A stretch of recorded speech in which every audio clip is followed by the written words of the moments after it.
play now. Put me in the game now. I came here to prove it, I'm ready to do it, I can't be afraid now. Put me on the stage now, I'm ready to rage now. I feel like an animal stuck in a cage and I'm ready to break out. My time, none of you people can tell me to stop. This time, like the last time, you better get ready to race to the top. I'm ready to do this, show you what the truth is. I step on the field, it's time to get real, I'm feeling so ruthless. My time, none of you people can tell me to stop. Lower the lights down, hand over my crown, hand over my heart. I do this for my town, I do this for my crowd. So turn me up real loud. My time, none of you people can tell me to stop. Yeah. So what are you afraid of? Those feelings are made of. Get in the game, your moment of fame, show them what you made of. It's time that we stand up, it's time that we man up. For anyone asking who is the best, we putting our hands up. My time, nothing can keep me from reaching the top. This time, like the last time, I'm moving so fast, I'm ready to ride. I'm ready to throw down, it's time for the showdown. I'm ready to rise, don't be surprised, I'll take on the world now. My time, none of you people can tell me to stop. Lower the lights down, hand over my crown, hand over my heart. I do this for my town, I do this for my crowd. So turn me up real loud. My time, none of you people can tell me to stop. My time, none of you people can tell me to stop. My town, my crown, we know what it takes to be reaching the top. We reaching the top, we reaching the top. We know what it takes to be reaching the top. My time, none of you people can tell me to stop. My town, my crown, we know what it takes to be reaching the top. We reaching the top, we reaching the top. We know what it takes to be reaching the top.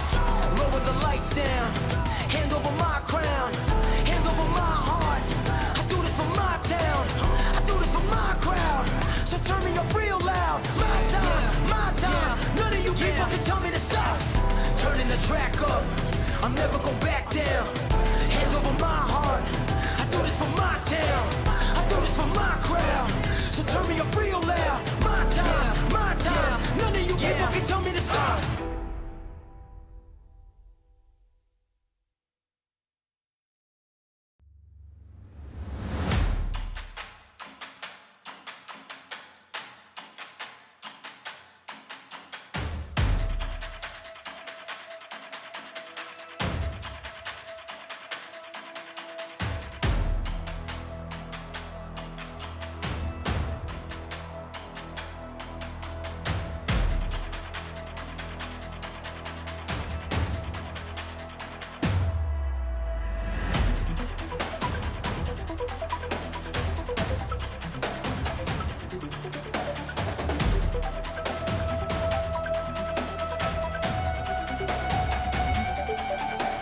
Hello and welcome to the Aussie Mixed and Fixed GT Championship live on Apex Racing TV and live on the iRacing Esports Network. My name is Dan Fitzpatrick, and alongside me for today's action is Daniel Leap with Scott Newton operating the cameras.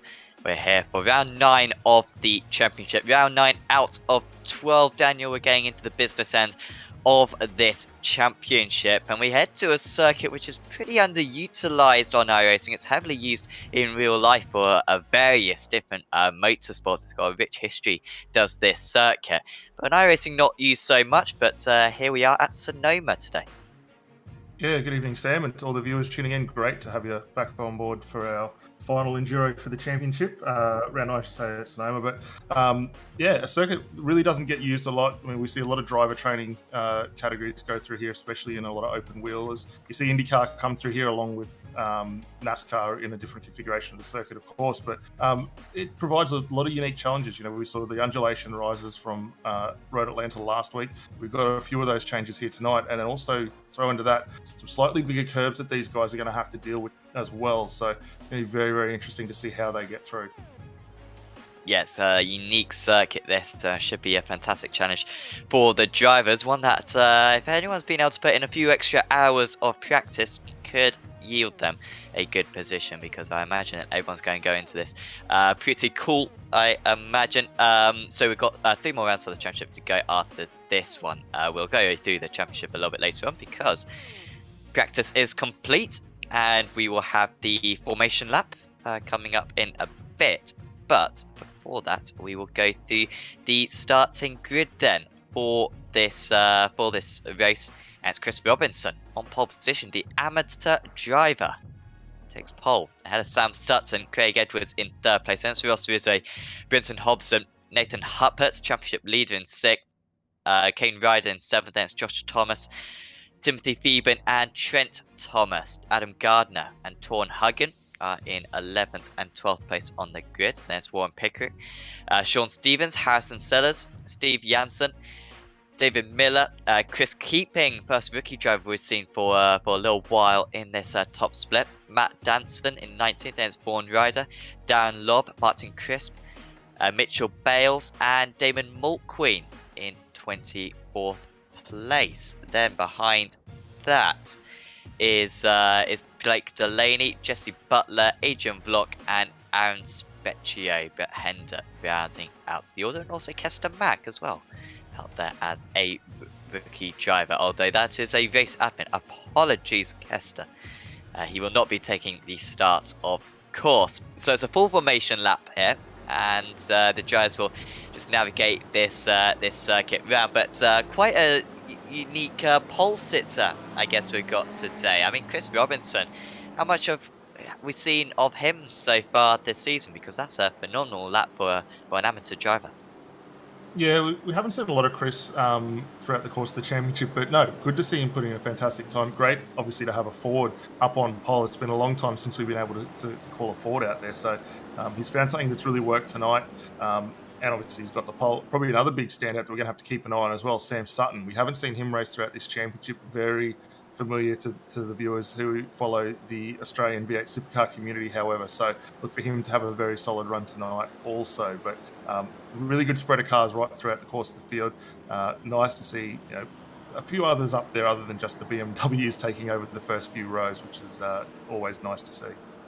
Absolutely, yeah. There's remarkably few BMWs at the start of the grid, as we just go off the drag strip and onto this hairpin part of the circuit. Got pretty much every corner you could dream of around this circuit, and a little bit of runoff in parts, and then the walls we are crowding the circuit in other parts. By the way, just a little bit of a rundown of the championship situation. Nathan Harpert's currently on top of the standings. He's ahead of Trent Thomas, Timothy Theben, Richard Hunter, and Adam Gardner. That is the top 5 drivers for you. But there are so many competitive drivers. We constantly see it season after season. It's rare that an individual driver will get more than 3 or 4 victories in a season. So it is going to be extremely competitive. The pace car will pull in pretty early into the pits. And so just watch out for when the pole sit to decide to put his foot down. It's a Ford GT on pole position as the Porsche pace car comes into the pits. Chris Robinson versus Sam Sutton on the front row of the grid. Robinson holds on, and now he puts his foot down. It's a comfortable launch for him. Should be well clear going into turn 1. Fantastic start for Edwards, straight away getting past Sutton. He might lose more places here, side by side as well for 4th and 5th positions at the moment as we head through turn 1 and 2. Oh, we got a Ferrari spun round. Unfortunately, going off the circuit, that is Ross Rizzo. After a good qualifying for Rizzo, he's lost it on the cold tyres straight away, and he's dropped right to the back of the order. Meanwhile, Edwards consolidating that move then up into 2nd place. Also good start for Timothy Phoeben getting up a place. Warren Harding as well, and also Dan Lobb gaining 3 places. Yeah, really good start. Pretty unfortunate there for Rizzo. Was able to get that car back through, but has dropped a long way down the field. Currently in 26th position, so it's going to be a really tricky night for him to get back through. But we know how quick he is in that trick esports car, so keep no fear there. He'll definitely be back. But up towards the front, the guy's starting to stretch out a little bit. Edwards nicely up into 2nd. Sam Sutton just stalking the back of that FSR Ferrari there. Hobson and Huppert's not going to let these 3 get too far away, however, but great to see the train snaking its way through that turns 7, 8, 9 complex as they work their way down towards the hairpin there. A little bit off the circuit for a couple of drivers, including Adam Gardner. He's going to lose a place right here, and there he goes down into 11th place. Oh, and he spins around as well, does Gardner. Locks the brakes, and well, that could have been worse. Could have easily been into the wall there. Adam Gardner, one of the challenges for the championship, 5th place in the championship going into this round. He needed a good round to really help his championship chances, and that is not what he needed whatsoever. Drops right to the back of the order, just as we saw Rizzo drop at this bay corner on the last lap. But that is 1 lap in the books, 19 minutes of course today. The drivers have to make 2 mandatory pit stops. One of those pit stops, they must take tyres. We're also expecting at least 1 pace car as well. If Joe has to stay back to the pits, then that will probably trigger a safety car. And so it's going to be very tricky for these drivers to decide when to come into the pits. We saw many drivers come in after 1 lap last time out at Mid-Ohio. But at the moment, seemingly no one coming in this early on in the race as the driver starts to get into a bit more of a rhythm. Yeah, I think we may potentially see a few guys well down the order that might look to play the strategy game a little bit interestingly and see whether they can definitely vault themselves up the order. But at this early point, the train, as it starts to even out, I think we're going to see a lot of these guys just continue on, try and knock in those laps, get the consistency down, and then eventually pick out their moments. Now, we've been pretty...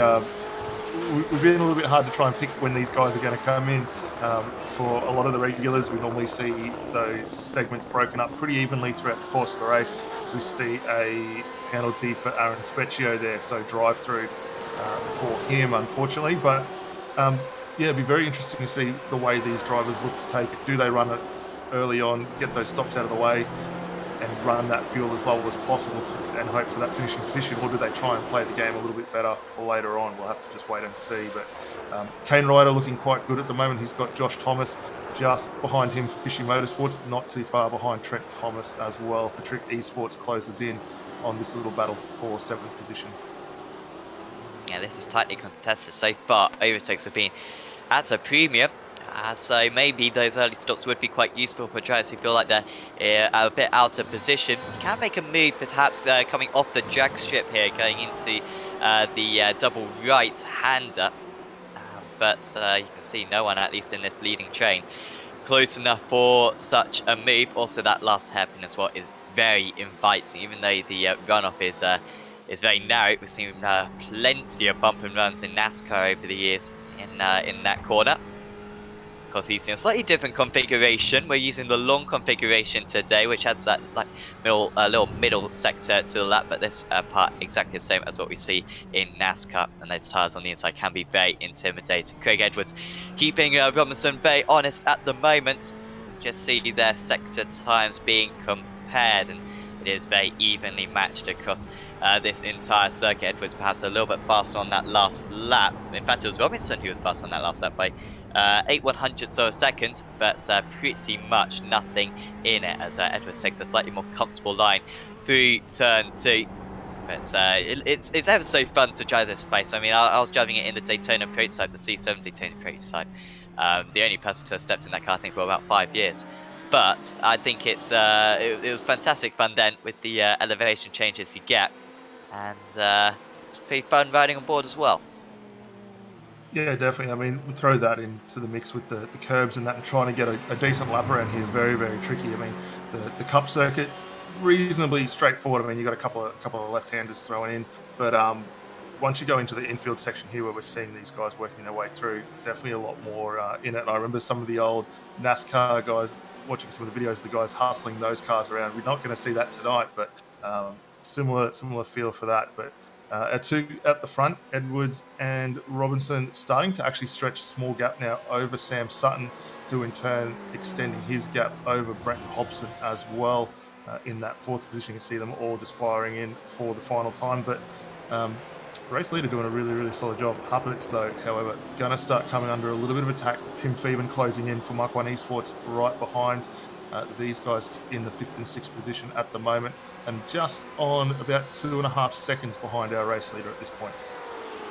Yeah, the championship contenders, of course. And be surprised if we see Huppets going for something a bit odd. I think we saw him come in on the first lap at Mid-Ohio, went for an extreme stretch. He took tyres on the opening lap of the race. Safe to say, I don't think it really worked. He was up in 4th place. I think he ended up in 7th place, and to be fair, he was pretty fortunate that that was even the case, with a couple of spins for the drivers ahead of him. So I doubt he's going to go for that stretch G again. We have had a pit stop for Ross Rizzo. He spun, of course, at the first couple of corners. That was only a 4-second pit stop, though, so probably taking a tiny little bit of fuel, and that was about it. That is his track position now. He's a long way detached from the majority of the order. Yes, catching up to Damon Mulqueen at least. That last lap, Rizzo was about 0.4 of a second faster than Mulqueen. Did a 27.99, only about 0.4 of a second slower than the race leaders as he comes up to the back of Damon. I mentioned that would be quite simple, but at least he's got one of his pit stops done, Rizzo, so we'll have to watch out for him later on. Maybe could be a driver who sneaks up into the top 10 by the end of the race. Yeah, I definitely reckon we'll see him play himself back into contention. I mean, that spin early on, not what you want to see on the opening lap there. Lucky to have been avoided by everyone as they went through. So he's in a good position here coming back through. I think we're going to see him quickly fire through Mulqueen, more than likely down at the hairpin, the pace of the Ferrari. Very, very good. At the moment, it's riding the curves quite nicely, and he's continuing to bring down that gap. Still just on 0.4 of a second, and we'll see that definitely evaporate under the braking here as we watch these guys funnel through turn 10 and head up to the hairpin turn number 11. Yeah, not quite close enough on that occasion. Just shows you how tricky it is to overtake. And a few of these braking areas are quite narrow. Very much kind of an old school circuit. This it's just very, very unique with the fact that, of course, on this part of the circuit, we've got the walls really close to the circuit. Really, no place like this. It's also one of the most active circuits, I believe, in the entire world. I think have something like 200 events going on across the year. Of course, drag racing, I think they have a rallycross circuit. They certainly do have a rallycross circuit in iRacing. I think they might have one which isn't quite the same in real life. And of course, NASCAR, various stock cars, GTs, and endurance racing as well. So he does cater a lot of stuff. Back with David Miller now. This is the tightest battle. You can see one of the few orange spots on the timing tower. He's being very closely matched right now by Danson just behind. Down Lob as well. That's a good start for Lob. He's up 4 places from his launch. One of the highest gainers of anyone, Mitchell Bales as well, also up 4 places, and Brett Hender a little bit further down, 25th, up 4 places. But since then, hasn't quite been able to make as much progress through the order.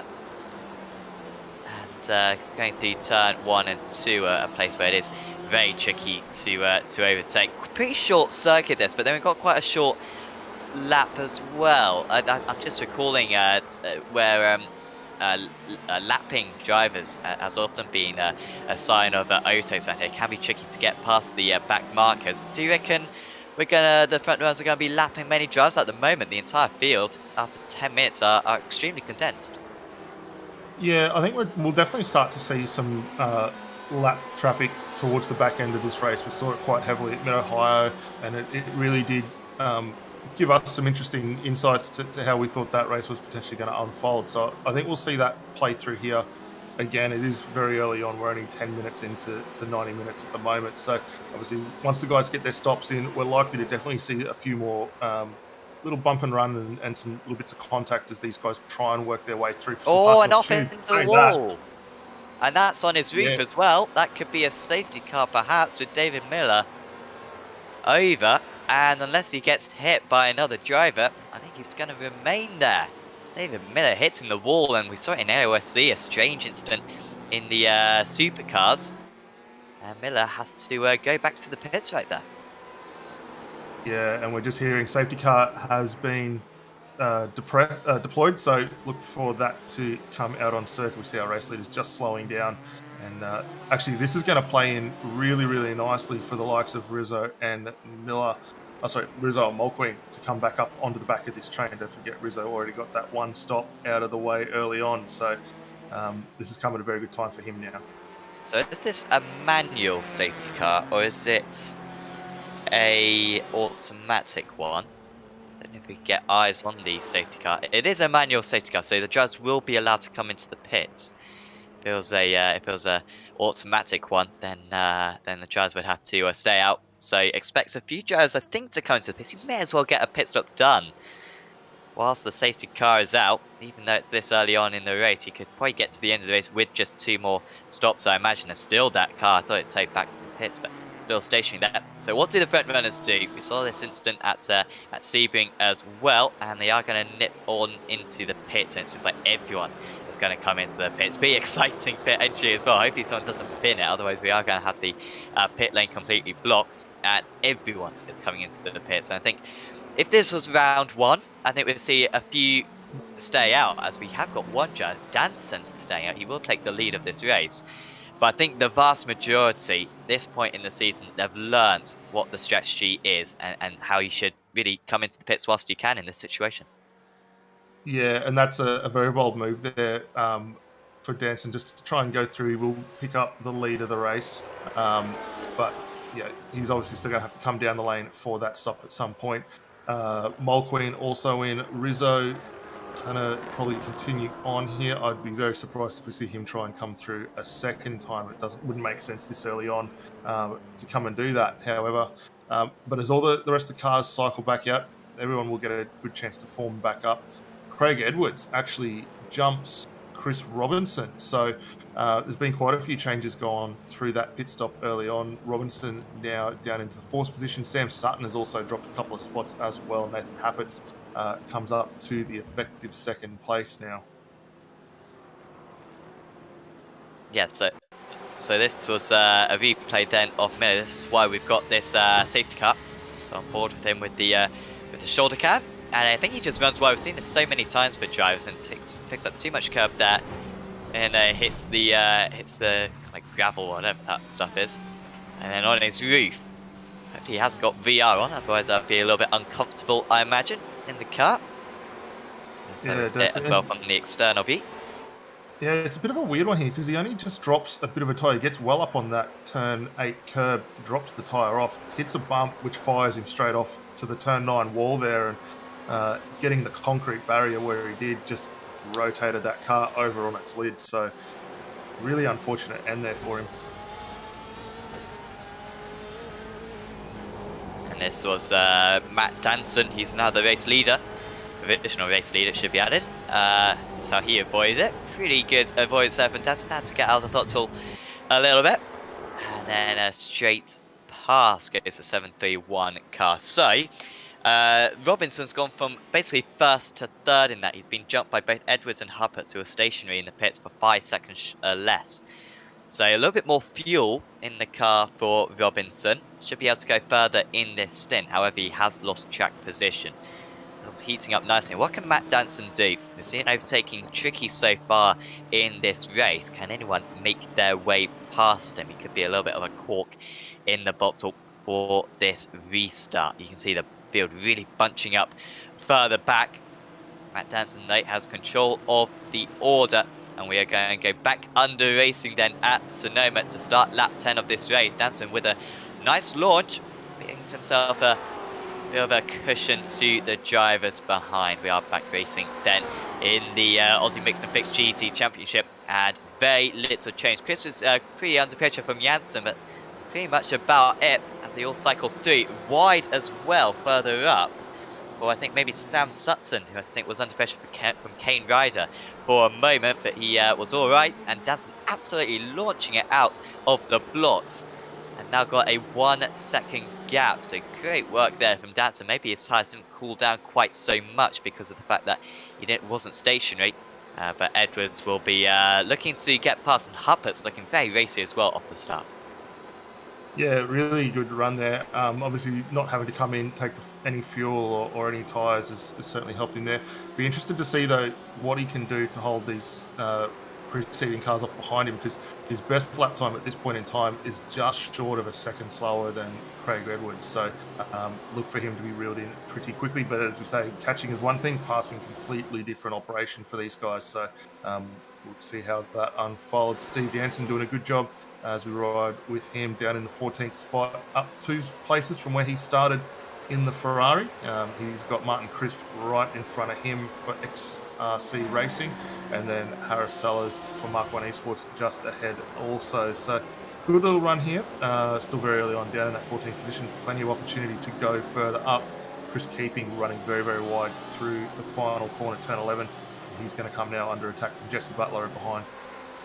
We're going to have to keep out an eye. So Edwards has taken the lead off Danson, by the way. So there has been a change for the lead. Must have been down at the hairpin, I imagine, or maybe going into turn 1. Huppert's now looking like he's going to get past pretty quick as well. So expect that fantastic launch for Danson. Hasn't quite turned out as well for him. Just ran wide. Didn't lose that amount of time, to be fair, and was pretty generous to Edwards here.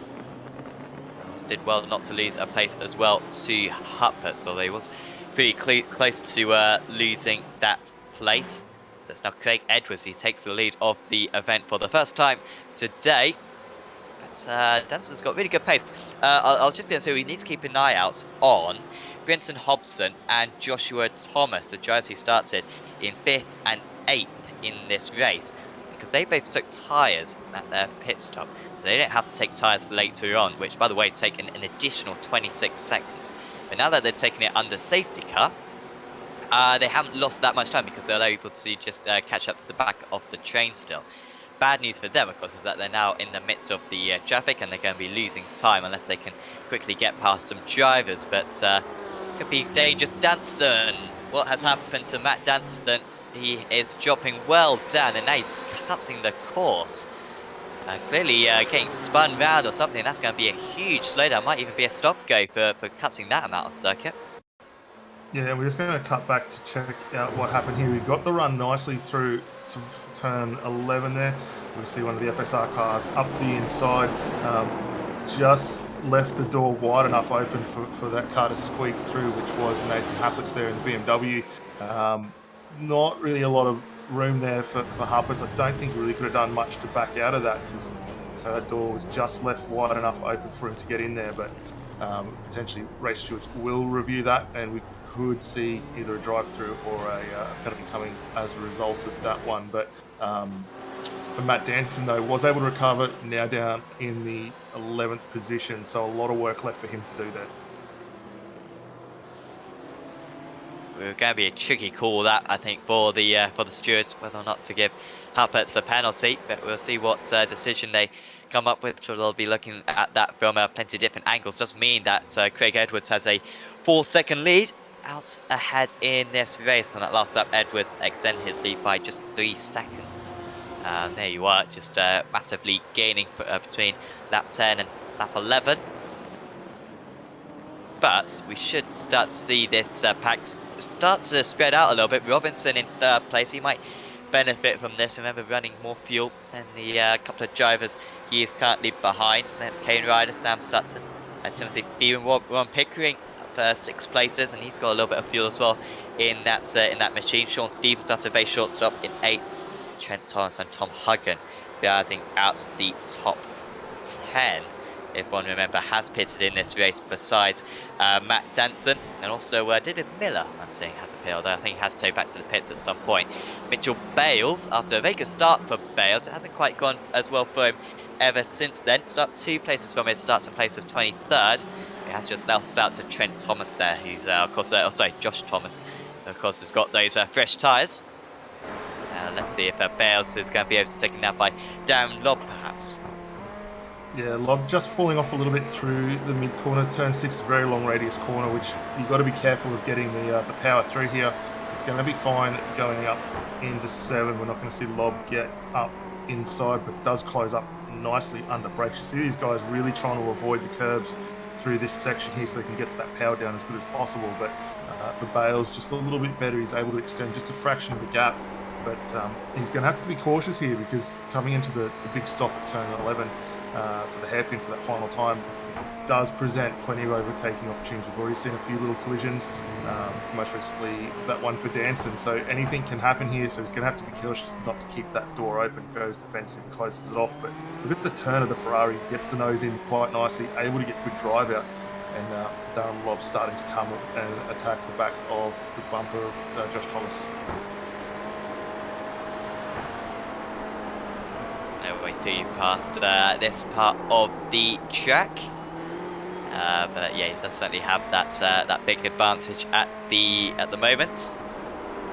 Oh wait, Huppert's fastest or personal best lap on that last lap. Driver with the fast lap of the race is currently the race leader Craig Edwards, but there's Huppert's, and he's massively pulled away from Robinson that last time round. He tends faster on the last lap, and he's pulled a little bit further out as well on this lap. So Robinson, despite that pole position, still leader of the amateur drivers, but struggling to keep up with the guys ahead at the moment, struggling to keep with their pace.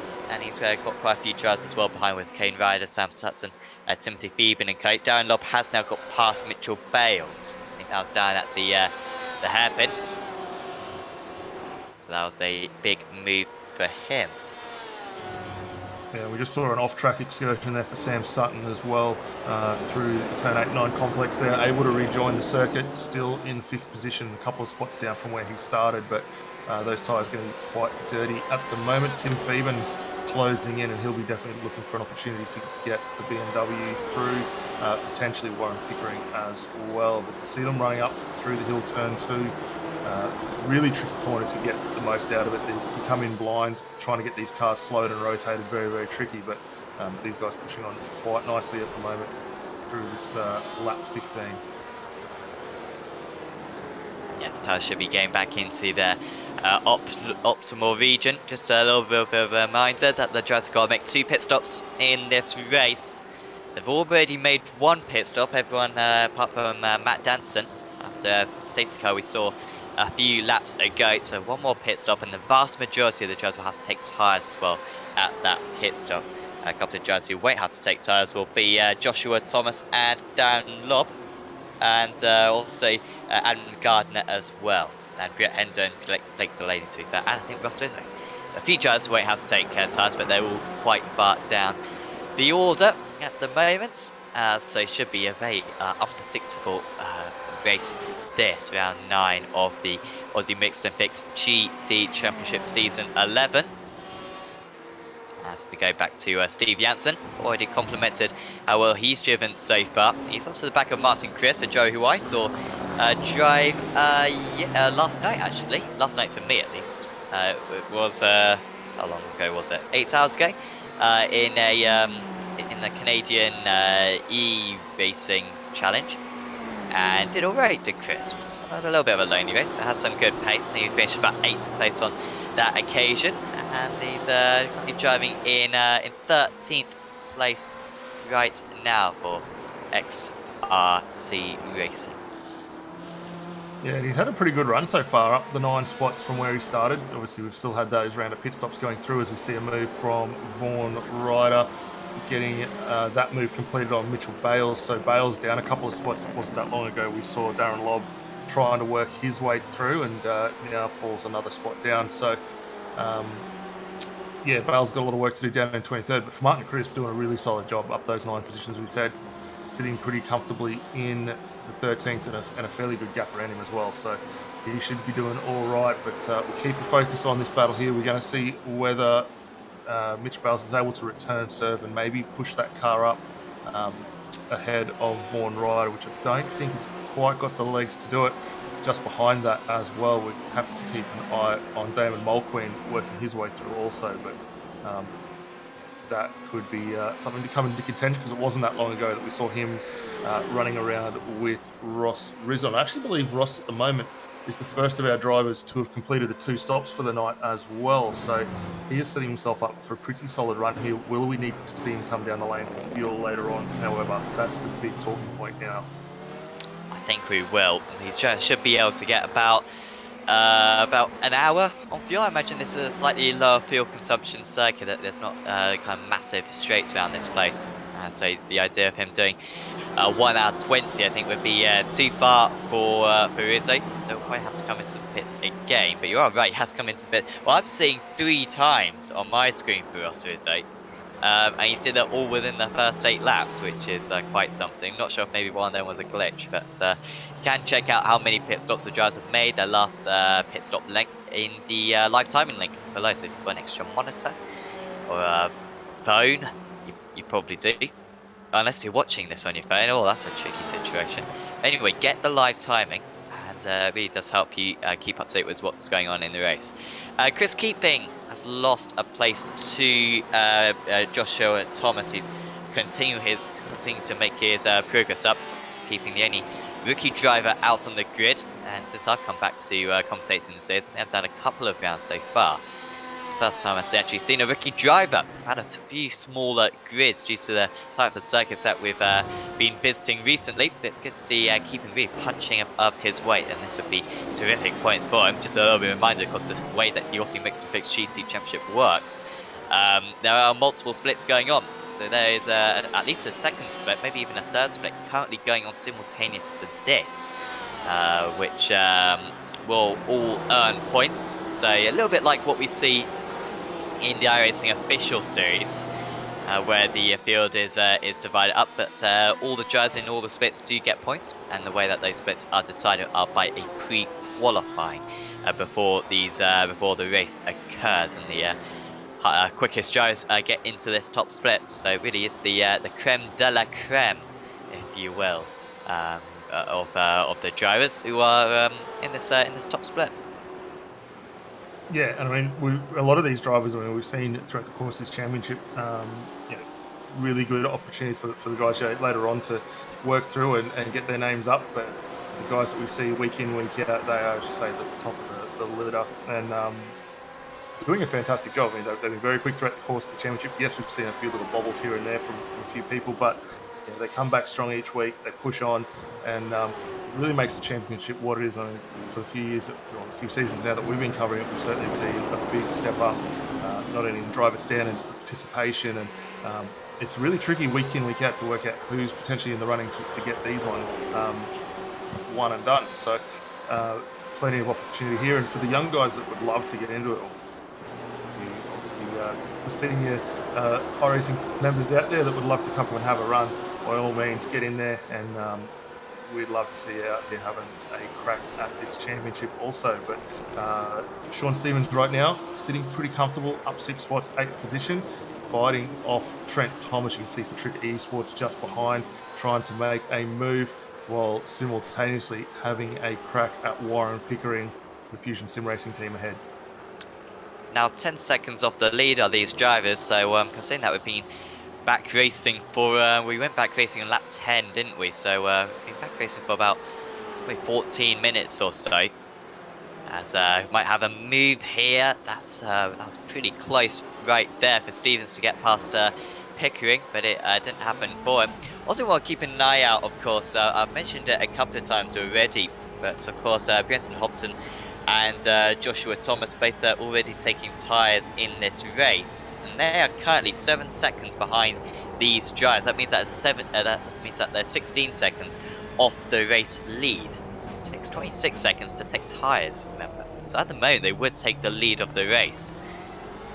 They need to keep up those times, of course, to remain within kind of 25-26 seconds of the race leaders, so that they can take advantage of that later on. But it's an interesting strategy decision. So don't just look at the drivers right at the top of the standings. Look out for the drivers a little bit further down as to who could be contenders for the race win and the podium places today. Sean Stevens right on the tail then. This is where we can peel up a little bit earlier. The NASCAR circuit goes a little bit further down. You have that weird turn 4 or whatever you call it. And you got that massive curve on the outside, but the drivers just drive straight round the curve and almost hit the wall as well. Remember NASCAR the inside line, that was the game, which was which would go around this circuit quite a bit. Of course,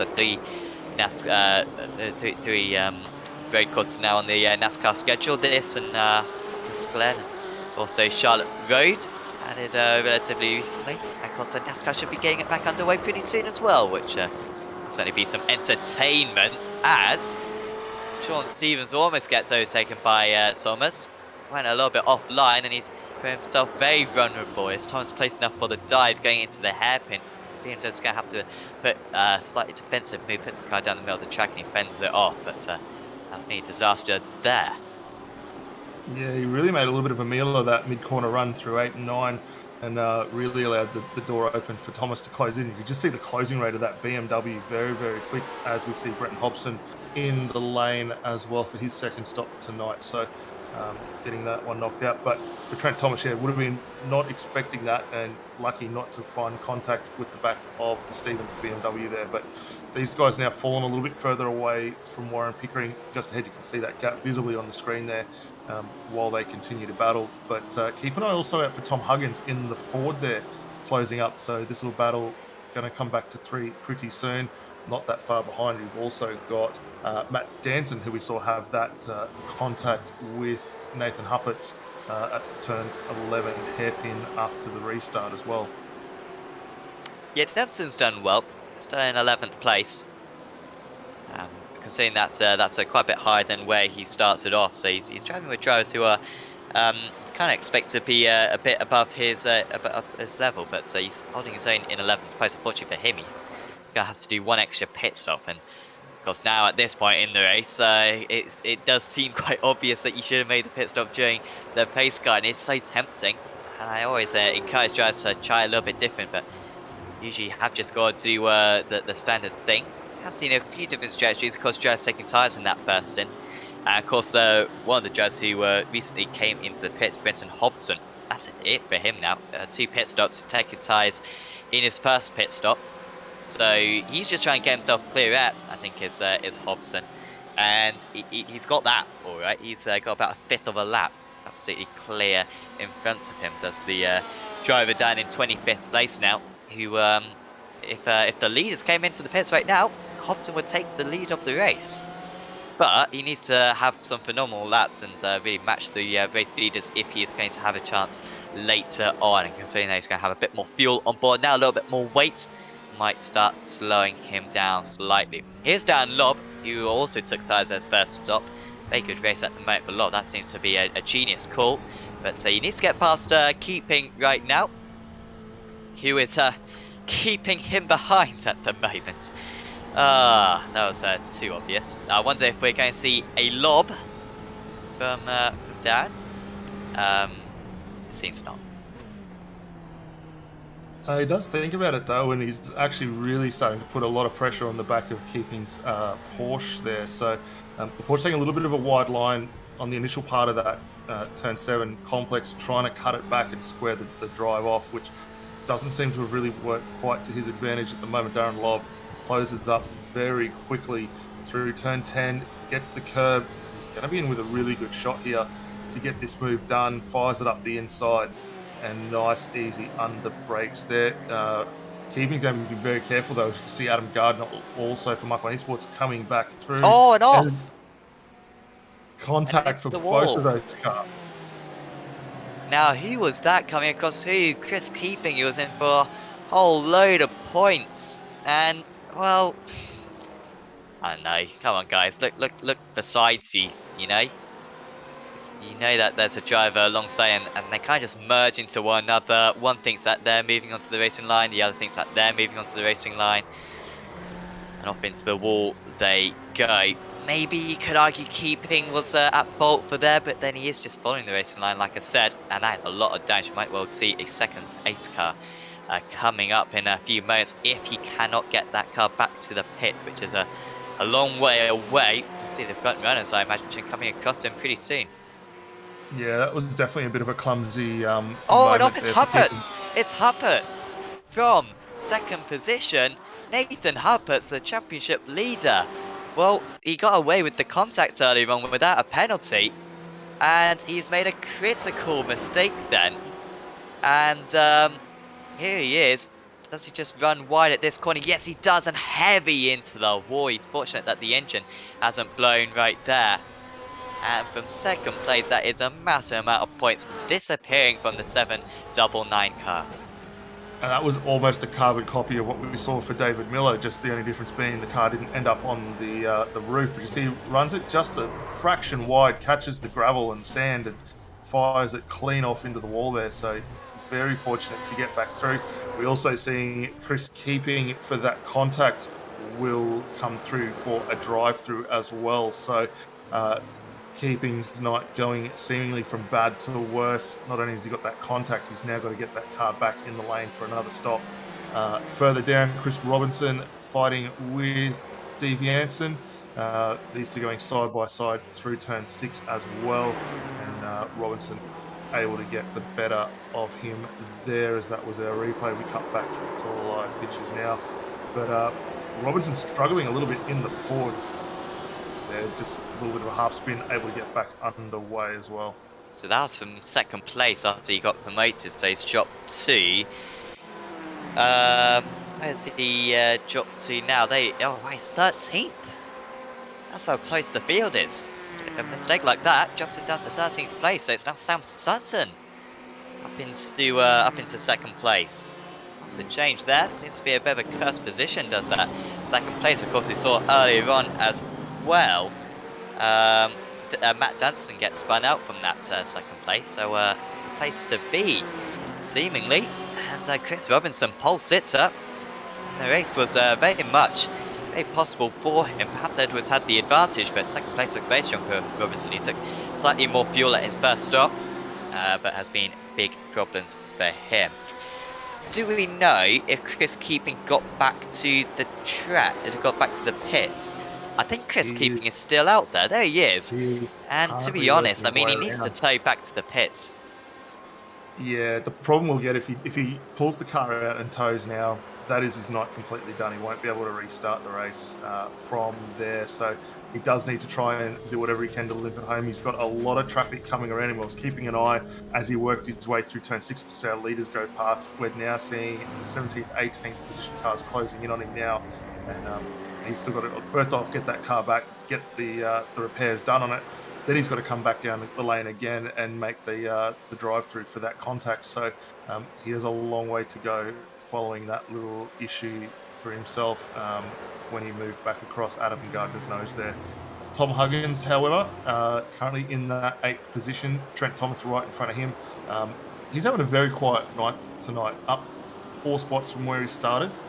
Potential for quite a few more spots to go through for him there. And the XRC racing car looking very, very good at the moment. The highest placed in that team at this point in time.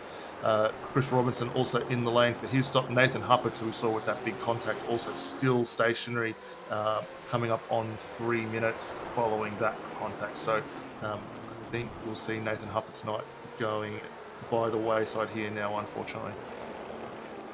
Tries to get a fast repair.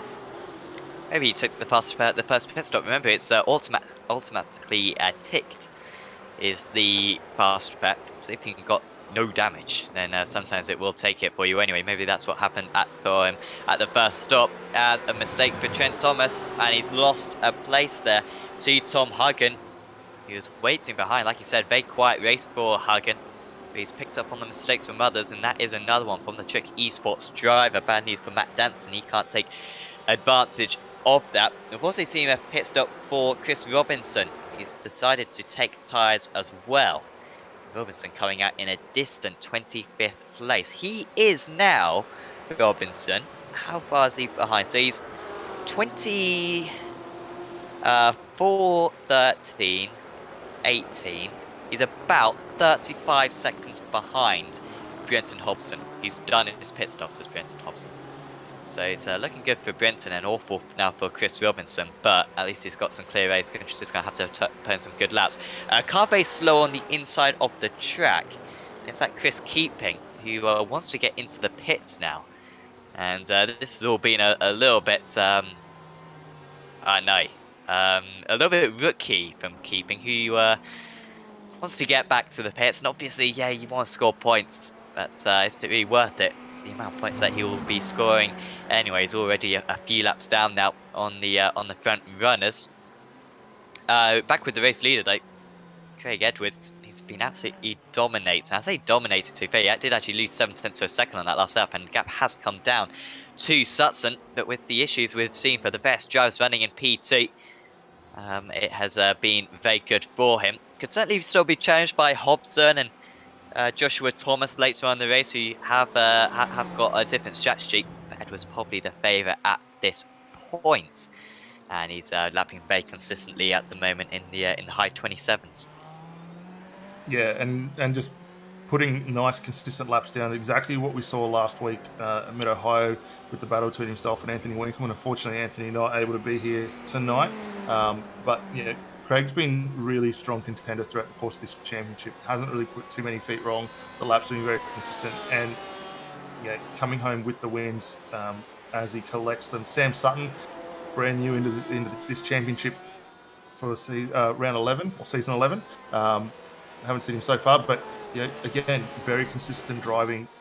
Currently see him down in that second position. I know we've said it's been a little bit of a cursed position so far, but driving that Porsche very, very nicely for One Performance Racing. And this will be a big change for him, coming from the V8s, moving across to the GTs, where completely different driving styles and grip levels for both those cars. He's adapted to it exceptionally well, and second place so far, looking very, very good for him. Kane Ryder likewise in third, not looking too bad either for Max Boost Racing, up 4 spots, continuing on a very solid run. Right behind him though, Tim Phoebe and Warren Pickering, respectively for Mark 1 and Fusion Sim Racing, closing in on that third position. And to have three good teams here all fighting over it, with plenty more time to go. We're still just over 45 minutes left in this race.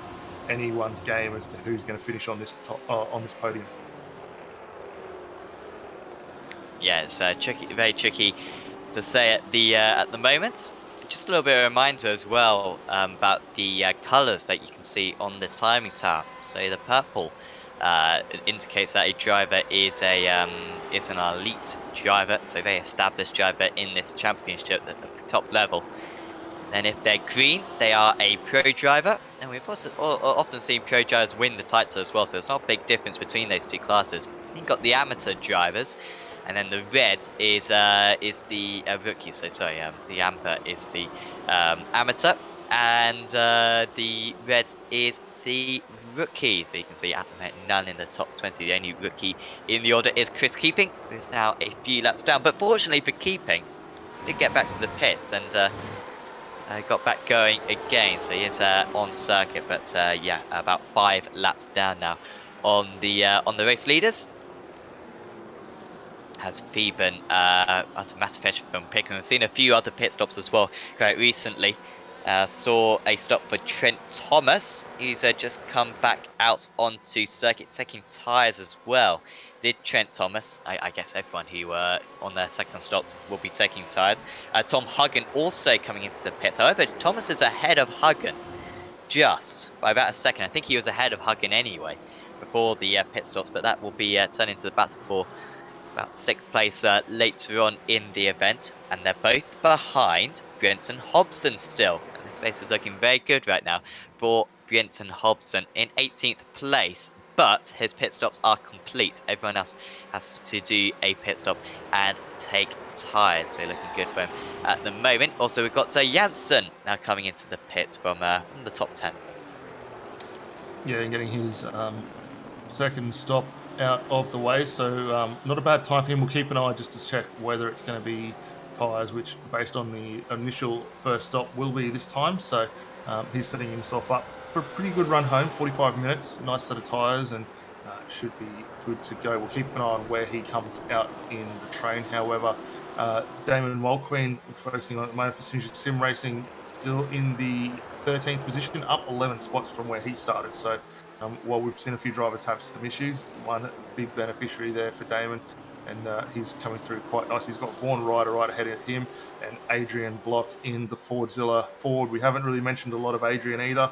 Over the last few weeks, he's had a little bit of troubles in that car, but great to see him getting around again, just outside the top 10 at this point, about 10 seconds between himself and Darren Lobb. So still plenty of opportunity to get that car up in the top 10, and love to see a Ford back up there. We did have one leading the race for a little bit at the start in the hands of Chris Robbins, who unfortunately is well down in the order now after a couple of little issues and spins, but Adrian Vlock doing a very solid job at the moment, currently in that 11th position and up those 16 spots from where he started.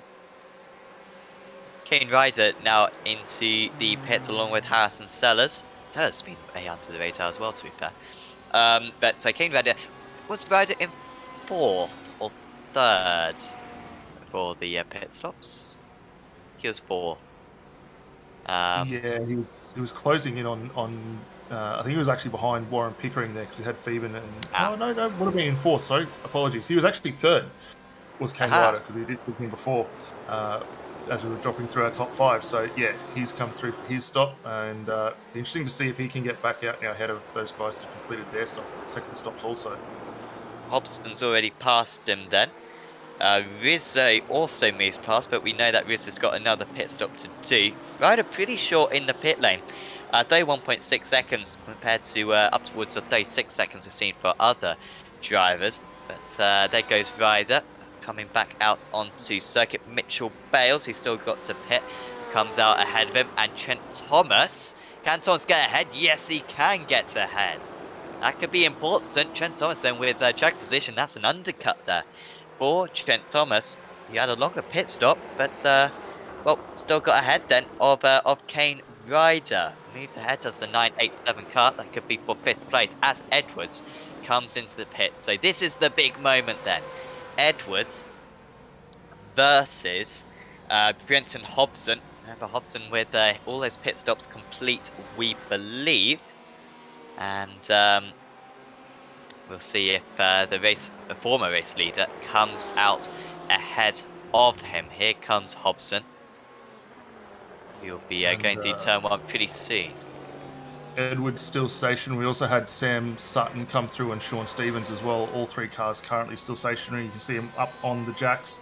And this is a good run here for Hobson. We'll get ahead of both of those 2 cars. So the strategy for Hobson working out quite nicely. Actually, he drops in behind, I think that is Brett Hender just ahead in the Ferrari for Fusion Sim Racing. So for Hobson, it's been a really solid run. Rizzo has actually jumped those cars also and moves himself up to 13th also. So for Edwards, Sutton, and and Stevens, a lot of work for those guys to do now after their second stops are completed.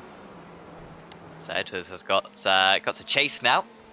I mean, we are seeing Hobson can get to the end of the race. He's running it pretty fine with how early he came into the pits earlier on, but he should be able to make it. Beeben and Pickering also coming into the pits. That'll leave Joshua Thomas to take the lead of this race.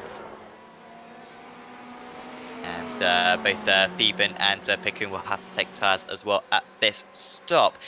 So yeah, it's out of the jersey of pits then. So it's Hobson, then Edwards, then Sutton, then Thomas, Ryder, Huggan, and Robinson. Robinson recovering somewhat, to be fair.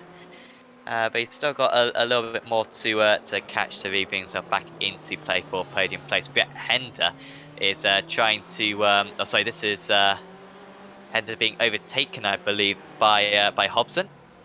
As the other drivers of Phoeben and Pickering and Mulqueen all still stationary in the pits at the moment. And already moving past, I think, is going to be Craig Edwards, who will be effectively in the lead then of those drivers. But where does Phoeben and Pickering come out? They're going to be around Mitchell Bales, who's still got to pit. Phoeben ahead of Pickering. And they're both ahead of Trent Thomas as well. So that's worked out pretty well for them. I think they were pretty close to Kane Ryder earlier on in the race. But Ryder must have had a tricky time during his pit stop. And he's dropped behind a few of these drivers. So, yeah, they'll end up in about 4th and 5th place, I believe. Yeah, a little bit interesting for Ryder there to see what's gone on, because he had quite a good stop. It was about 5 seconds quicker than the Trent Thomas secondary stop, but just hasn't had the consistency coming back out of the lane. So a little unfortunate for there, and he did lose those couple of spots, we say, to Phoeben and Pickering. The one I was interested to see was on the stop tree, as we brought it up before, Ross Rizzo with 4 stops already. Still sitting in that 10th position now, so he is coming through quite well, not too far off Brett Hender, about 6-second gap between himself and Hender there, but to have already completed 4 stops tonight, playing himself back in, and as we cross over now, 40 minutes still left in this one. He's looking quite nice to get up inside that top 3 at the conclusion of this race. Josh Thomas out front, leading a lap. Jesse Butler, Darren Lobb also still continuing on. Those guys yet to make their stops, currently in the current 1st, 2nd and 3rd positions, as we see these guys through shot now. Butler doing a good job in the Mark 1 Porsche. Likewise, Darren Lobb there for iRacing. Butler yet to change tyres, so those tyres will be getting pretty old by this point. And the tyre wear, of course, with this new tyre model, slightly more severe for these GT cars, as for all of the cars that it's been rolled up for. But the top 3 staying out once again. They may as well. They've all got good pace, actually, high 27s. That's a similar pace to what Edwards was running earlier on in the event. It's also pretty. I think it's getting darker. I don't know if we can get the time of day up and the track conditions and such. There it is. Yep, 8 o'clock in the evening. At medium high, I thought it was like 3 o'clock in the afternoon, when it turned out it was like 9 at night. So I do make these mistakes seemingly quite often. 26 degrees track temperature, so pretty cool. Will be a good pace for the drivers, down to 24 degrees air temperature as well. Doubt it will change too much towards the end of the race. Maybe we might dip as low as 23 degrees track temperature. But that should help the tyres last a little bit longer as well in this 2nd stint. So for the drivers who came in very early for their 2nd stop, it should help them out quite a bit, I imagine. Yeah, definitely. I mean, and the track's only going to get a little bit cooler as we continue to see the light fade for the remaining time in this one. As we see, Ryder actually set a purple lap there at 1:26.6. That's a great time for him down in that 17th spot. So the time is going to continue to keep falling as we see those conditions come up to everyone's liking. Blake Delaney. Just see a rotation through 7A. Lucky not to get cleaned up by, I think that was Adam Gardner going through behind him, as we get to a replay here. It was under the brakes, so very tricky spot to do it. You've got a big double apex right-handed that these guys are trying to work their way through. Initially runs a little wide, loses the rear. See the Porsche there, Gardner, come through and exit stage right to get out of the way and not get collected. So smart awareness from him there. Maybe that is the tyres just expiring. Remarkable lack of grip seemingly as he turned into that corner. The rear end losing traction very easily right there. So massive shame for him. And of course it was working pretty well as well for Delaney. Already taking tyres, was going to have a short 2nd stop. It's maybe going to be able to bring himself back into play for a top 10, but those setbacks really going to affect you. And it's been so tricky to overtake. Overtakes have been very rare so far in this race. It's still been a terrific event, I think, just because of the strategy. I think arguably the best race we've seen on strategy all season. I think Lime Rock round 2 was pretty good in that department, but I think it's just because we didn't know what was going on. None of the drivers knew what was going on either. There was a couple of kind of mistakes as well.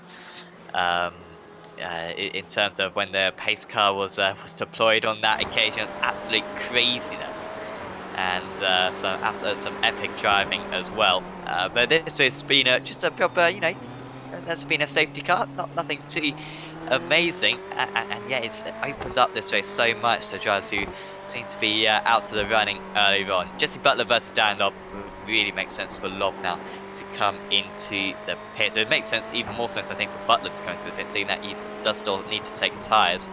If Lobb pitted now, might come out ahead of Craig Edwards, potentially, who of course was leading earlier on in the race, but they both stay out. What are their lap times going to be like? They dipped into the 28s on that last time round, compared to Joshua Thomas's low 27s.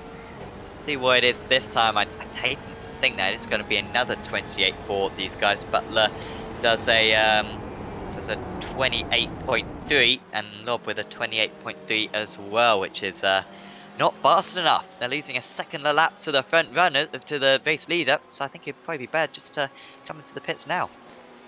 Yeah, it's probably getting to that point where if you leave it much longer, you're only compromising the completion of your race. So no doubt they will have the crew chiefs on the wall calling these guys in any minute here. But we've seen some interesting strategies where if the guys can keep the pace up, they will try and push on as far as possible. But I think at this point in time, it's going to start compromising them more and more, especially when we see that the likes of Sutton still dipping into the 126s quite easily, comparative to the guys out the front in the mid 27s to high 28s at this point. So really starting to hurt their chance of a good finish here if they're not too careful. But still continuing on, and one of the beauties of this championship, as commentators, we can never get it right.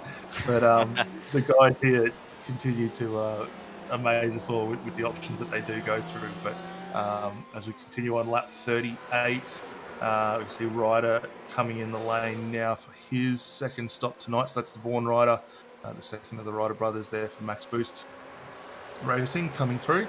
And keep an eye here, Mitch Bales working on closing up to the other Ryder brother of Kane there. Runs very wide through that final complex turn 10. Not going to get a move done here at 11. Actually grabs a brake, which is weird to see the outside brake snagging there on the run through turn 11.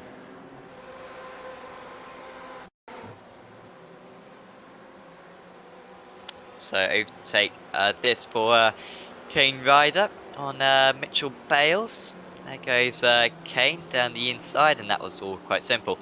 We've also seen a little bit of an issue, I think, recently for... Oh dear, who was it? It was Brett Hender.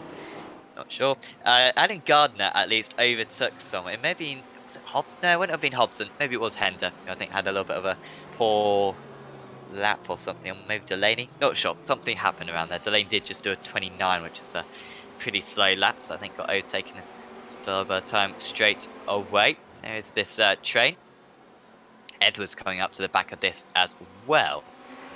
And Hender at the front of it. Then they got Hobson 9 seconds ahead.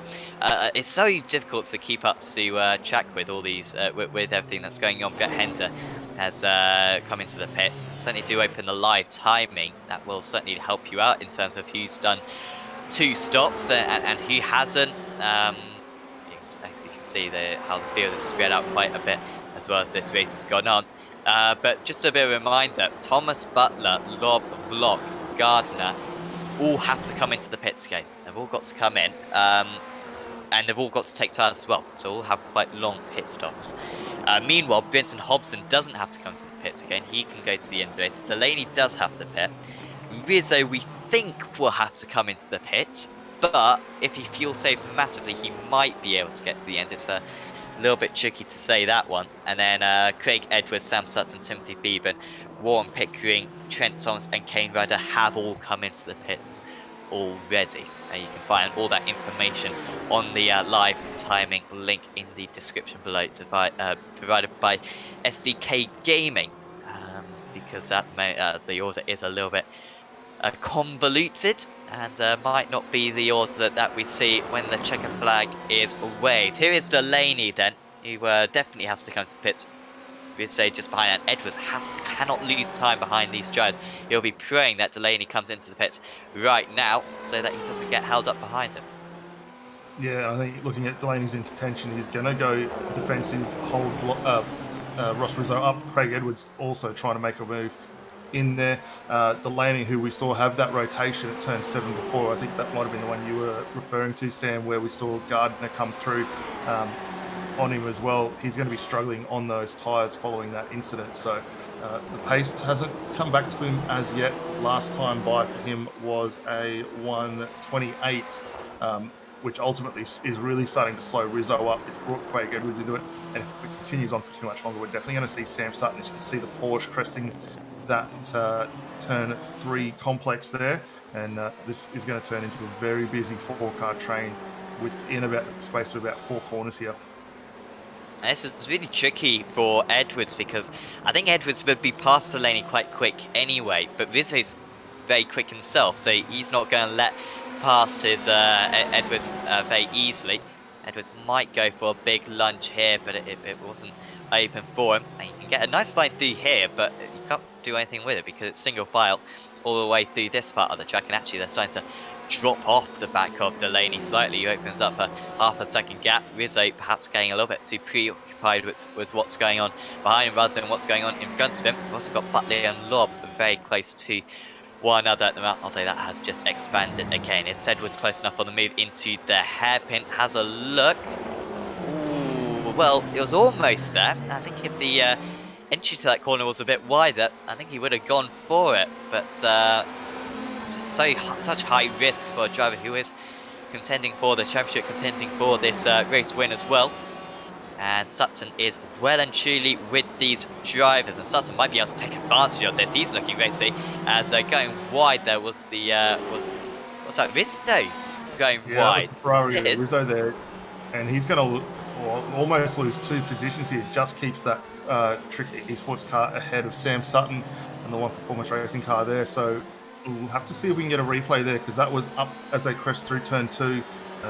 Didn't get the braking zone right, and this is a replay of what's going on here. You can see him closes in quite heavily on Delaney. That big uphill section really invites these guys to come in late. I think he might have tagged the back of Delaney's car there, and lucky not to have rotated him as they get to the apex of turn 2. Here's the onboard shot.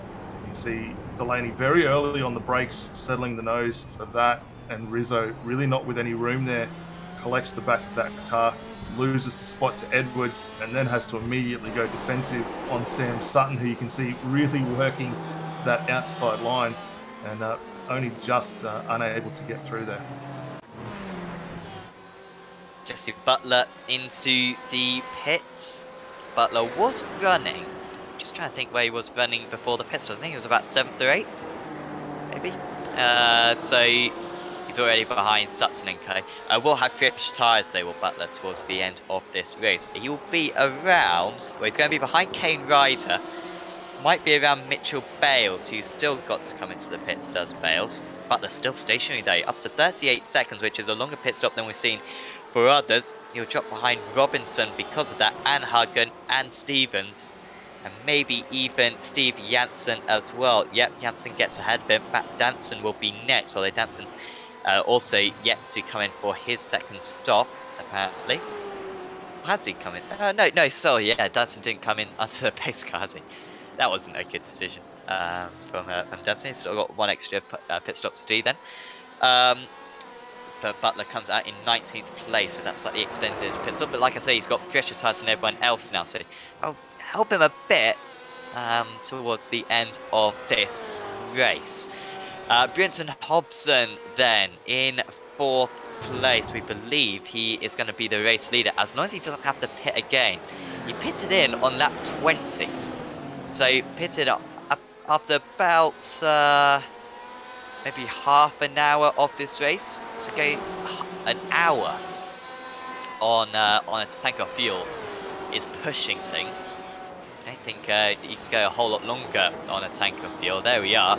How early Hobson came into the pits. Everyone came under the pace car, but Hobson took tyres under the pace car and then came in for his second stop very early as well.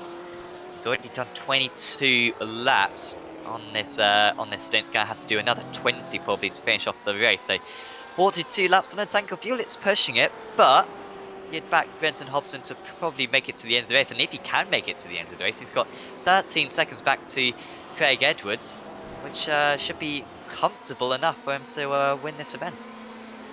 Yeah, definitely. And now that Edwards has been able to get past the car of Ross Rizzo, Rizzo is going to be very defensive with Sam Sutton. We just caught a quick glimpse of those two still continuing their scrap for 6th and 7th position.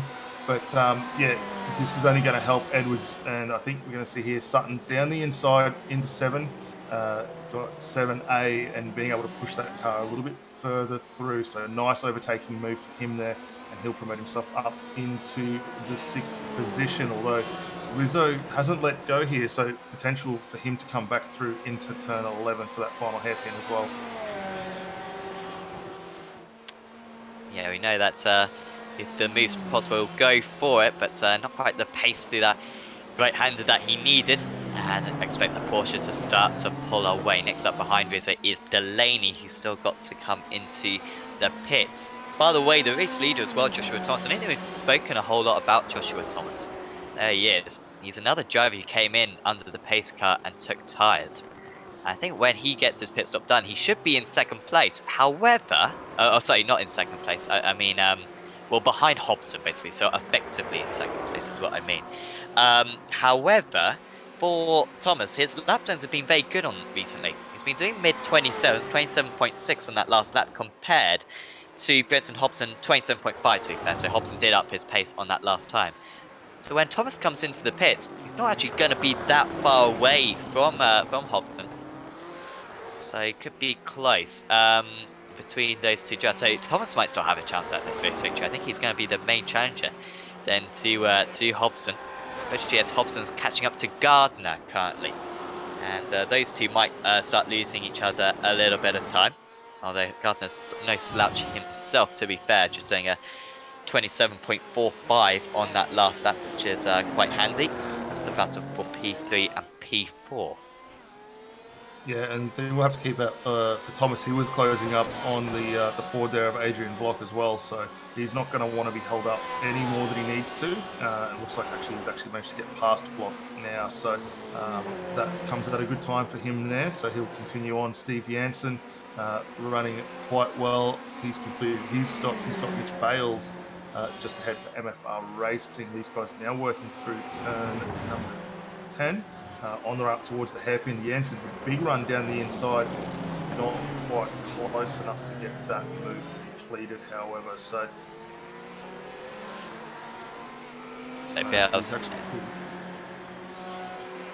Bell's coming into the pits on that occasion. Unique pit entry. I always like a unique pit entry. Herman Tilke has become a bit of a master of unique / awful pit entries. We don't have too many Tilke Jones on iRacing, it must be said, which you could argue is a positive thing. But one of the best pit entries, I think, on all of iRacing, this one. Montreal's pretty unique as well, where you go flat out through the final chicane. But I also remember Yongyang as well in South Korea, where you'd have to continue basically driving a corner to get into the pits. That was pretty good. They had a cool pit exit as well designed for that place before realising that it was totally pointless, so just always picking guns a little bit wide. And who can forget, of course, Abu Dhabi pit exit as well, where they hold the triathlon as well in the United Arab Emirates. So always absolute carnage when they're just literally cycling down there. Always a few crashes in that. Warren Pickering then, after running wide a few corners ago, he's down to pressure from Trent Thomas, but just can't get past. That's been a fantastic second stint here for Thomas. He's in 11th place, but this will turn into a better place later on. And Pickering just keeping that line ahead. yeah, I thought Pickering might have become the same fate that we saw for Dave Miller and his teammate there, Nathan Hupperts. They both had that little bobble down in that same portion of the circuit down through turn 8, and lucky not to have found a wall at the end, but it did open the door up for Tim Phoeben to close in as well. Adam Gardner, we're just catching a bit of a replay with him to see what's going on here. He's running through turn 2 and the back end of that Porsche looping around it, lucky not to be collected and able to get back underway. That does help Brenton Hobson, however, who was able to come through and now effective race leader at this point in time. Yes, that's one less kind of obstacle in his way. Thomas, by the way, on that last lap, 27.46. Gardner, Hobson, 20, I assume will be a 27.56. So 1/10 of a second slower for Hobson. The gap between the top two is 28 seconds. We are expecting a stationary time for Thomas of about 10 seconds, perhaps. So you think we've only got 20 more minutes of this race to go, so he's not going to have to take a whole lot of fuel. But we're not sure what the pit lane time. And usually around most circuits, I'll be able to kind of guess, but we visit this place so little. I'm not even sure what the pit lane loss is, and it's such a unique pit lane as well. As off the circuit is Mitchell Bales there. He's gone off into the spectators, going to sign a few autographs out there. I don't know if he can go back to Bales there, but I think that's a little bit of a Raikkonen 2012 situation there, where he's almost going to get a bit lost, and how he's meant to get back onto the circuit from there. Yeah, that was a weird one. I think he was just trying to let Hobson through, gets a bit of a wiggle in the back end of that car, and lucky to get it through. Oh, just stays off the top. Oh no! Oh, he can't get. Can he not get out? He's stuck. No, and that's going to reach that one. He's like a spider in a bath.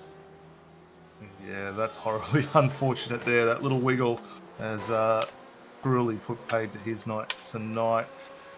Very, very unfortunate there. Blake Delaney got up on screen for 8th position. He's got Tim Phoeben now closes in, and Delaney drops in the lane for his final stop tonight. So an easy move there for Phoeben to get through. Quickly too, we should give a special mention to the sponsors of the series, the Brooksy Racewear, for coming on board again, second season, Simfinity, for anyone in Australia who loves their 80/20 rigs and cockpits, and race management service there for helping with the grids also. So big shout out and thank you to all those 3 sponsors for helping this championship.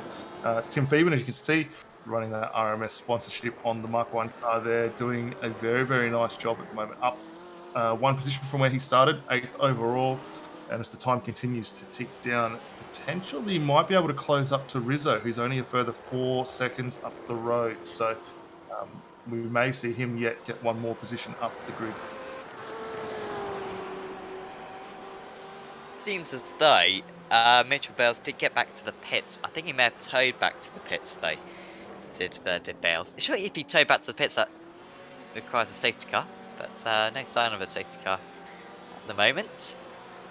That would have mixed things up. I don't know if that would be good or not, to be honest. If we had a safety car, I think that'd that'd be pretty good if we had a safety car. Now that exciting things. I mean, we've got an exciting race regardless. 27.7 seconds now between the top 2. Dan Lobb as well will have to take a short pit stop to finish the race. Lobb might finish up in the top. I can see him beating Rizzo perhaps. Maybe we'll come out in about 7th place. Will Dan Lobb, which would be an awesome finish for him, because they signed in 21st. Did the South African. Well, he's definitely got the opportunity, because I mean, at this point in time, Rizzo 44 seconds away from the race lead, and actually seemingly losing a little bit more time now that Sam Sutton has managed to get through on him also. So potential there, we could see Lobb get up. I'm not entirely sure whether he can get through. I know he's only got to do a short stop with the fuel, but whether or not he's going to have enough in the bag to get that done is a very big question. 15 or just over 15 minutes still on the clock here. He's going to have to think about that pretty soon, though. Who was that, sorry? Darren Lobb coming through for his final stop tonight. Yeah, it's kind of tricky to say. Yeah, when you want, I guess you want to drain the tank, don't you? So it goes as little as possible, and they have got a bit of clear air, but surely they can't go a lot further. I mean, this has been exceptional how long they've been going. Considering that we had the safety car on lap 8 then of this race, and a lap time around here is about a minute and a half. So they pitted after 12 laps, so they've been going for over an hour, which is good news as well for Ross Rizzo as well, who's really marginal fuel, but indicates that you can go a bit more than an hour to get to the end of the race. So yeah, they've really been able to extend this stint very nicely. Way further back, Kane Ryder. I don't know why Kane Ryder's so far down, to be honest. He's actually made 3 pit stops, this rider.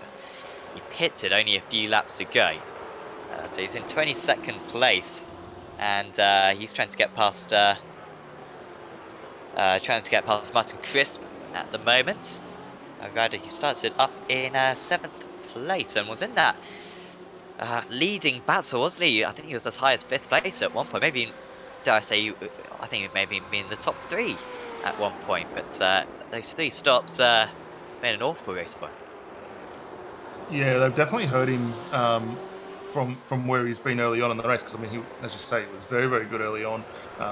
Struggling a little bit at the moment. He's got Martin Crisp for XRC Racing just ahead, and you know how tough a competitor Martin Crisp is to get through. So just seemingly struggling a little bit there. But all in all, I mean, it's a weird one for him in why he has dropped as far back as he has, because that Max Boost racing car had shown some very kind of speed earlier on in the race. Adam Gardner now in the lane for his final stop tonight, so we'll keep an eye to see where he files back out as we see on Q. Kane Ryder getting the move completed there on Martin Crisp through that 7A complex.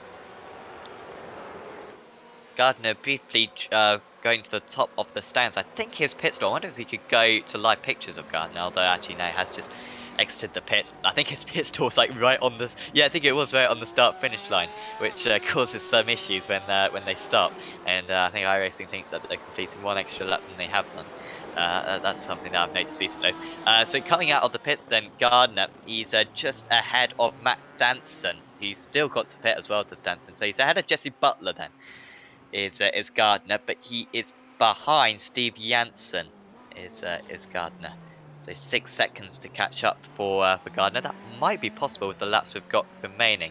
Thomas into the pit. So this is the big deciding point then. Thomas versus Hobson. We expect Joshua Thomas to be ahead of Edwards still. But it's going to be pretty marginal between him and Hobson. How long is he going to be stationary? 10 seconds for Thompson, and I think this might be enough. Here he comes. Coming out of the pit exit line. I don't think it's going to be enough. Hobson stays in the lead then, but it was pretty close. And Thomas now 2 seconds behind. And we've got a race on our hands to the end of the event. Hobson may have to save fuel as well with how early he came into the pits as well earlier on. So 12 minutes then for Thomas to close in that gap. Yeah, and Hobson is going to be counting down the time on the tree, just under 12 and a half minutes still here to go, which is going to leave them probably about 8 to 9 laps with the pace that we're seeing in these cars at the moment. So he's going to have to be very cautious to make sure that he's got enough in the tank to bring that one home. But at this point in time, Josh Thomas potentially is in the catbird position here. He's got the fuel on board. He can make it home.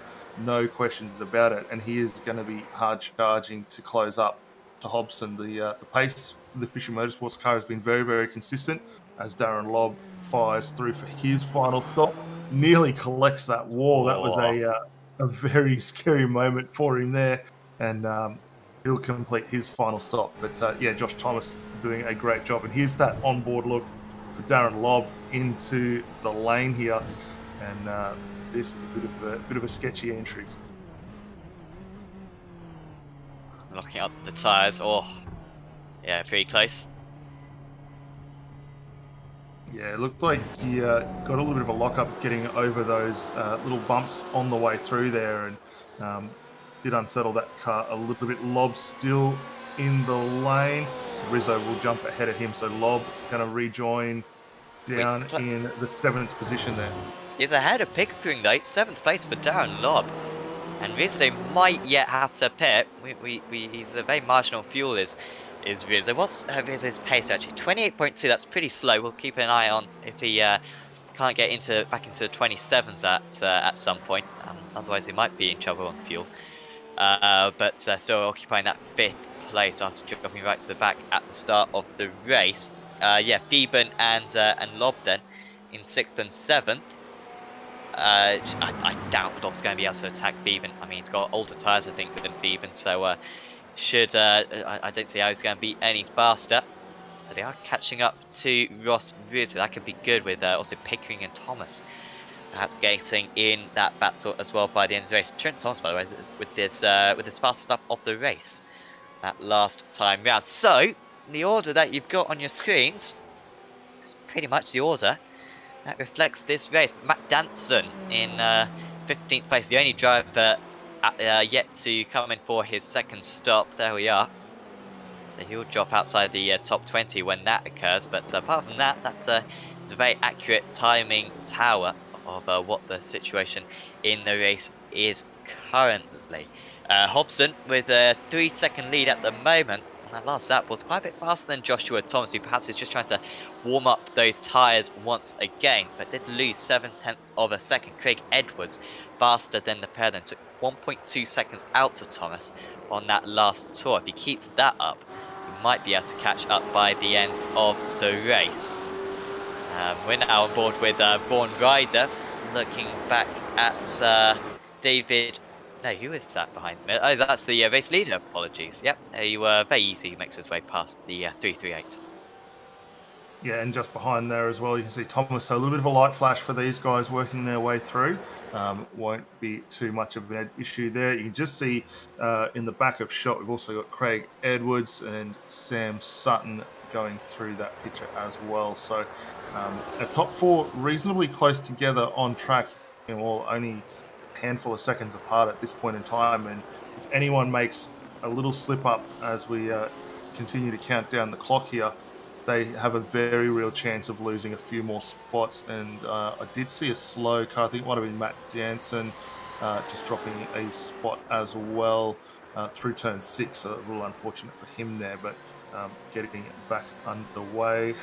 Harrison Sellers in the Porsche, or in the BMW, sorry, working his way through, closing up on his teammate, Jesse Butler, and just ahead of them, the BMW there, Matt Danson, who has now completed his final stop only a few laps ago. These guys are fighting over the 14th position, with the clock continuing to count down, and a very wide run there for Danson.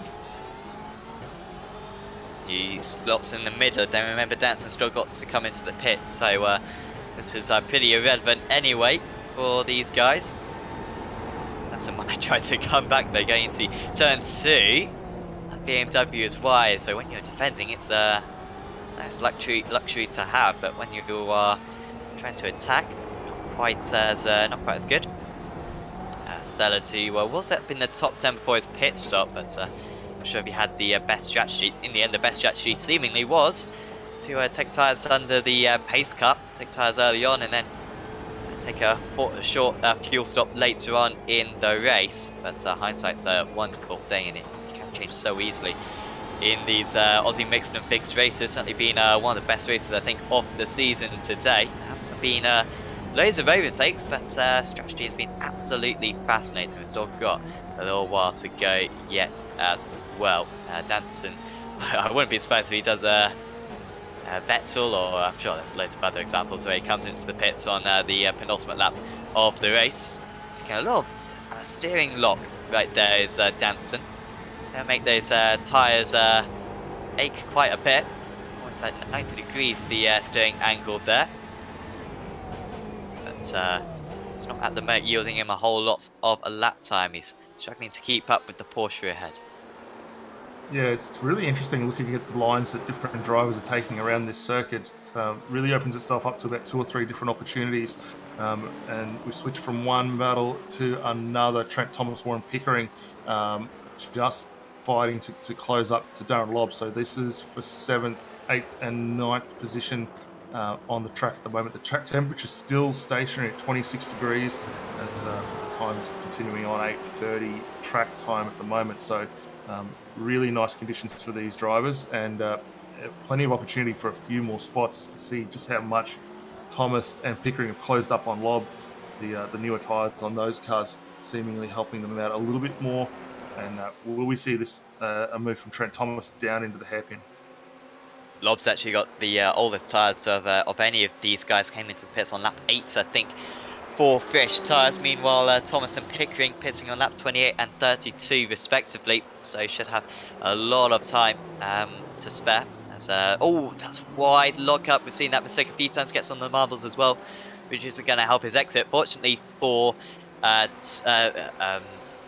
Thomas, he has got the apologies there. Fortunately for Lobb, he has got the inside line for turn 1, and he's hanging on. This battle really could go either way because mistakes have been the main source of changing of position so far. We've seen pretty much no moves into this right hand, big slide, and that's going to heat up the tyres. Well, contact between the two of them, and this could be a bit of a bump and run. Going to be on the outside, not flat out, I believe, through in these cars, and then we'll head down the hill. The outside line could work out for him, but he backs out a bit, and now Thomas is going to be under pressure himself from Warren Pickering, who just nips his car down the inside. There's almost contact between the two of them, but despite the fact that they're battling, they're still so much faster right now than Darren Lobb ahead, and somehow no changes of position so far on this lap between these three drivers. We've also got closing up as well just ahead, Rizzo and Beeben, but I think this one is probably going to be a more imminent overtake. Also got Thomas being caught rapidly by Edwards, who is flying in these closing stages, lapping 0.7 of a second a lap faster than the top two drivers. It is down to 2 seconds, but I think I'm going to have to go back to Lobb pretty soon, because Thomas is back within a couple of tenths of a second of him, going through the hairpin.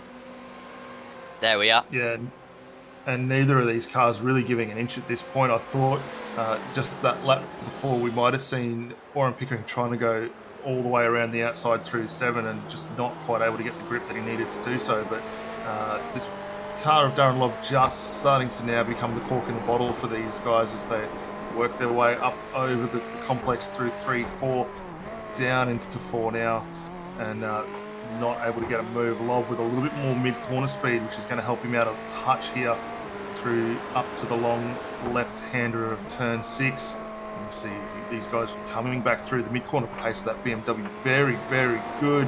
And Thomas just had to crack the throttle a fraction there. I thought he might have caught that back fender of Lobb, but he is going to be under a huge amount of pressure as you see Pickering moving that FSR BMW left, right, looking for an opportunity. Can't get it crossed back just in time on that exit there, and that's, if anything, helped Lobb just give him a fraction of breathing room. And now Chris Robinson's going to be with these guys. He's only 1 second behind is Robinson, as Kane Ryder's actually had an off in the first half of the lap. The race leaders will be coming across that striking car as well. Ryder is back going again, but he's dropped to 21st position due to that. There is Robinson, fantastic neon lights as well on the Ford machine, closing in on these drivers ahead after a couple of setbacks earlier on for him. Rizzo holding off Beeben, but down to 0.2 of a second here. It's also down to 1.5 seconds between second and third. Rizzo seemingly with enough fuel. He pitted on lap 17 last time. 4 times on our screens. It might actually only be 3 times, I'm not sure, but considering that he spun onto at turn 2 on the opening lap of the race, I guess what could have been for Rizzo, but I'm sure he'd be delighted with 5th place as offs for Robinson and Pickering. Pickering was ahead of Robinson, but they've come together in that battle with Thomas and Stevens, and massive loss for these drivers. Here was Trent Thomas then. He was behind Darren Lobb, but he's going to be hit round, it seems. And I think from behind here, going to get involved in this one. Wow. Well, all 3 of them got involved. I don't even know how Robinson got involved in that one. Yeah, I think Robinson a little bit of a bystander here. Here's the onboard shot looking back from the Thomas esports car, trick esports car there. You see the run into 4, gets a little bit of a helping spin from the BMW, and then for Chris Robinson, just nowhere to go. Runs the car very, very wide, gets it back off the dirt, but also loses a spot there to Tom Huggins, who was a big beneficiary out of all that. This is the run from Chris Robinson's onboard shot. See that little bit of contact, the check up there from the BMW, and just left Robson with absolutely nowhere to go. Very innocent bystander there. So yeah, Huggin moves up into 8th place and top of the amateur drivers as well. So that's turned out very well for him. Now, is this going to be the last lap of the race? We've got 30 seconds remaining. I think this is going to be the last lap of the race. It's going to be pretty close. And iRacing do something out a little bit of a margin for error. But no, this is going to be it, I think. 20 seconds remaining for Brenton Hobson, and he'll be delighted that this is going to be the last lap of the race. Well, I think Joshua Thomas will be even more delighted because it's ever so close for second and third. He might have a last corner move, but here comes Hobson. He started in 8th place for this event, but he got the perfect strategy. He made the pit stops when he needed to, and Brenton Hobson is going to win at Sonoma. Round 9 of the championship goes his way. Sutton has got both Thomas and Edwards at the finish, but who is going to get second place?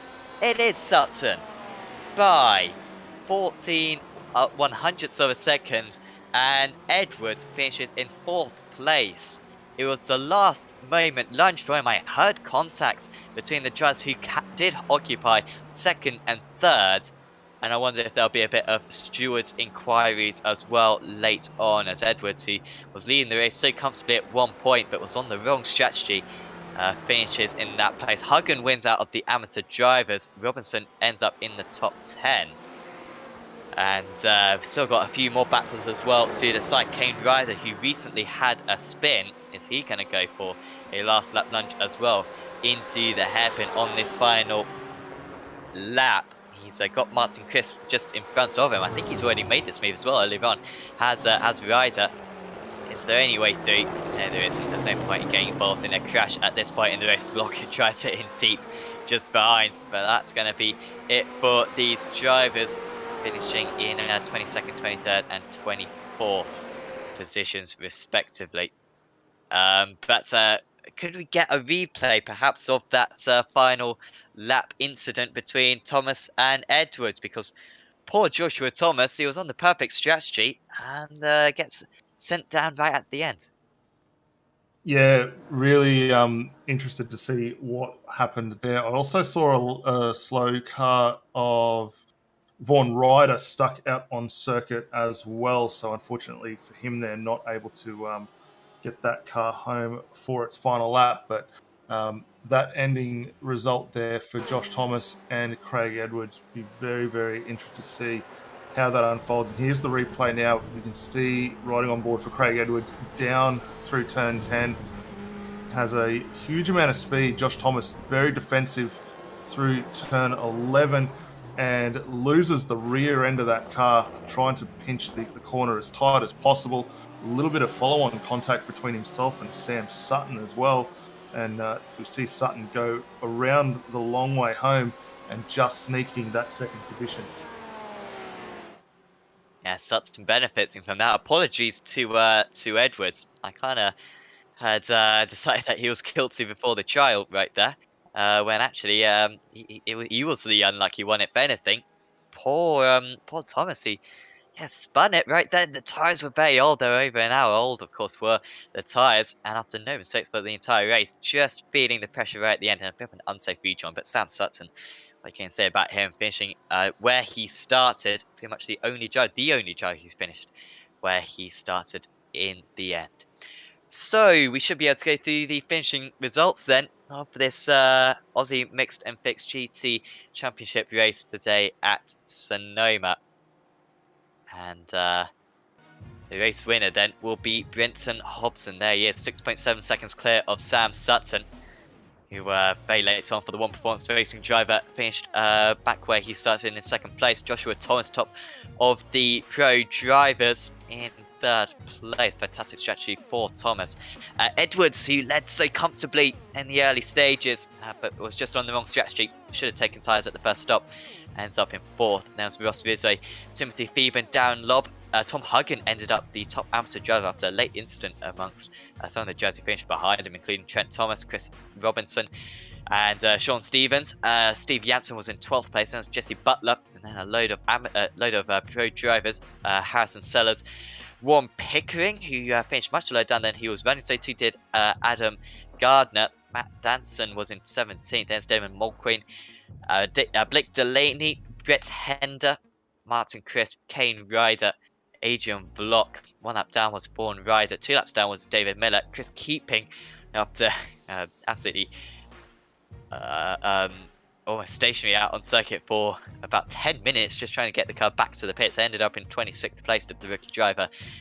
Mitchell Bales was 15 laps down. Nathan Hupperts, I mean, what could have been for him? You think he was running higher than Sutton at one point in second place, but a completely self-spin made him crash into the wall and finish pretty much last of the standings. Aaron Specchier as well there in 29th place. So we've got plenty to talk about in the interviews coming up. I think first up, we've got Brenton Hobson in the commentary box with us. Congratulations, Brenton. A brilliant race victory, and really it was made by that strategy call. Safety car came out, you took tyres, and many of your rivals didn't, and that seemed to be the turning point in the race. Yeah, thanks very much. Sometimes it's better to be lucky than smart, I think. I don't drive these cars, so I don't really know what the strategy call should be, and I didn't know whether or not you could go that far on tyres or not, but I just figured that the pit stop would be longer with the tyre stop, so we'll get that out of the way under yellow, we'd lose less time under green and see what happened. And then all the cars around me just drove out of the pit lane after about 5 seconds of fuel, and I knew that I might have been in trouble, but we just stuck with it, persevered, and just it fell our way in the end. And then also, what helped you out a little bit later on was your second pit stop. You were running with Joshua Thomas, of course, who had also done for the same strategy. I can't remember if you were ahead or behind Joshua Thomas, but he stayed out a long time, so you were like lap 60 or something. You pitted only after about half an hour into the race. I mean, what was the thinking behind that? That was just a pretty basic strategy call for me, because I decided straight away when I was at the back of the pack it was going to be trouble. I didn't know how it was to try and pass around here. It's not probably the easiest track to pass on, and I was right. I got behind some slower cars and had trouble working my way through. So I made it just so that I could get to the minimum lap for fuel to get home, come in and get out of traffic as early as I can and look for clean air and just try and not get held up by anybody. So that was the thinking behind that call. At what point in the race did you think, hang on, I'm going to be in the lead here? And also, who were you fighting as the race was going on? Who were you keeping an eye out on? Were you most concerned about Joshua Thomas, or were you most concerned about Craig Edwards? What was your thinking in that regard?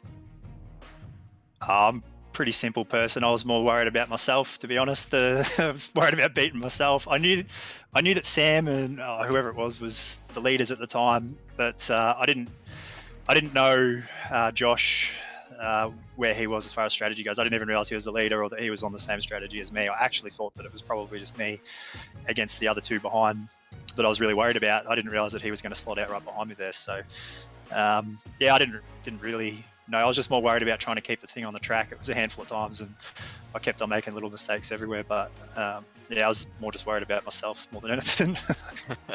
And how were the tyres as well by the end of the race? I mean, that must have been tricky in those closing stages with tyres which were about an hour and 20 minutes sold, and of course with the pressure as well, you were behind as well, but you didn't seem to make any mistakes, so it was quite impressive. I definitely made lots of mistakes, but I only made lots of little ones. I didn't make any big ones. I mean, I came very close. The car was quite hard to drive towards the end, and again, that's my inexperience. I had no idea whether or not you could even do that in these cars, whether or not you could go an hour and 20 minutes on a set of tyres. I didn't really know, so I wasn't sure what to expect, but I was chasing a Delta. The car Obviously got quicker with the cooler track towards the end. So I was sort of managing to stay at times within a couple of tenths of my best lap of the race, even in the last 15 minutes. So I was just chasing the time and trying to hit it every lap. And it was a little bit sporadic within sort of half a second every lap, but I was just trying to hit my marks, not make any mistakes. That's all I could do.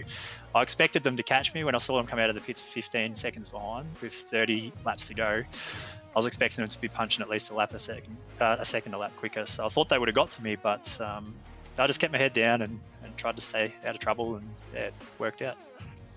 Well, it's a fantastic result for you today, Brenton. Congratulations. Is there anyone you'd like to thank before we say goodbye?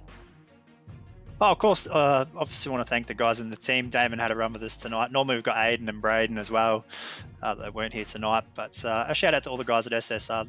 Great bunch of guys, and we all have a lot of fun with it, and that's what it's all about for us. So, shout out to them and the sponsors on the cars as well.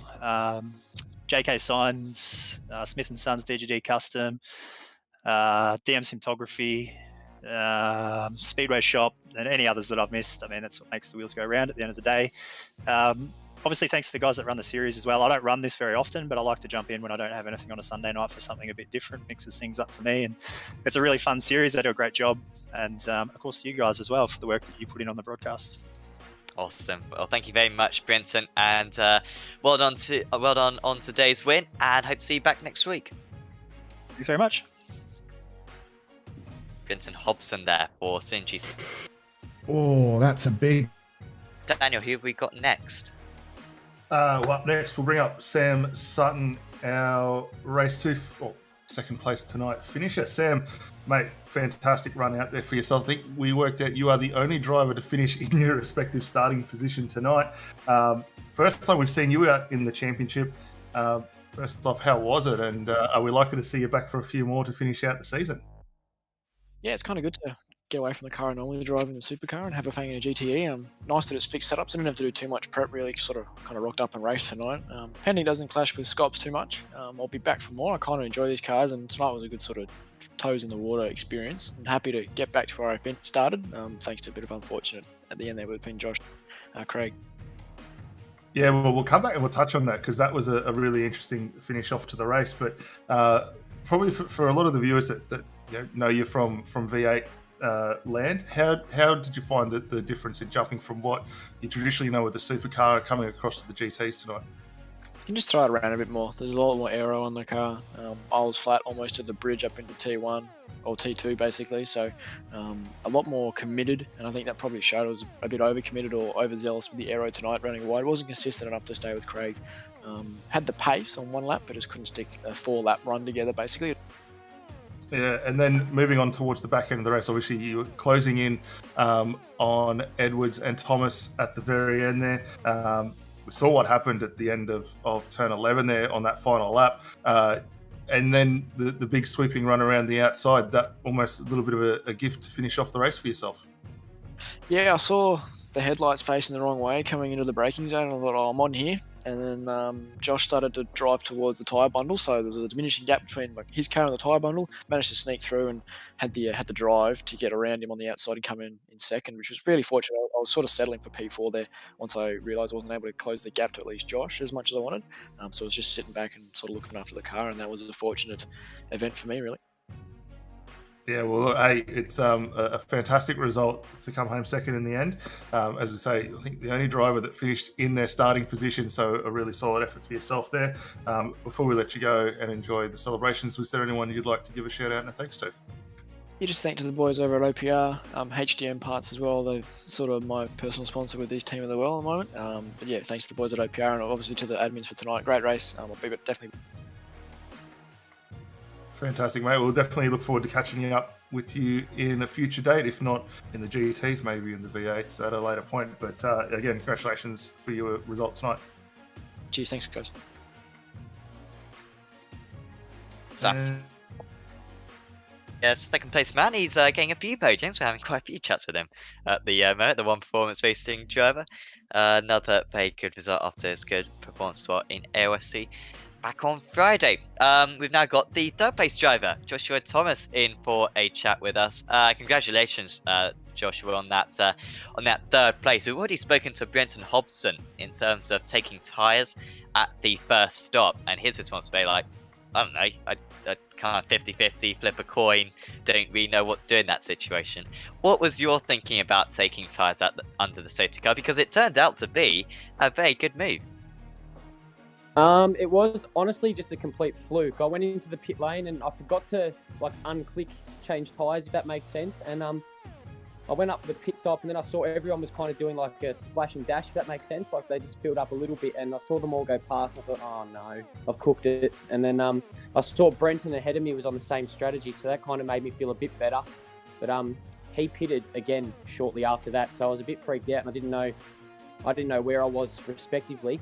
And then I think there was about 17 minutes left, and I thought they're actually a fair way behind. I wonder how I'll go. And I saw that Brenton was 27 seconds, and that's when I started getting nervous. I thought, holy crap, we're on here. But it was good. It was, like I said, the strategy was a bit of a fluke. Well, it was certainly a good call in the end, and then in the closing stages, once you made that second pit stop, you were being hounded down. I mean, your pace was good still.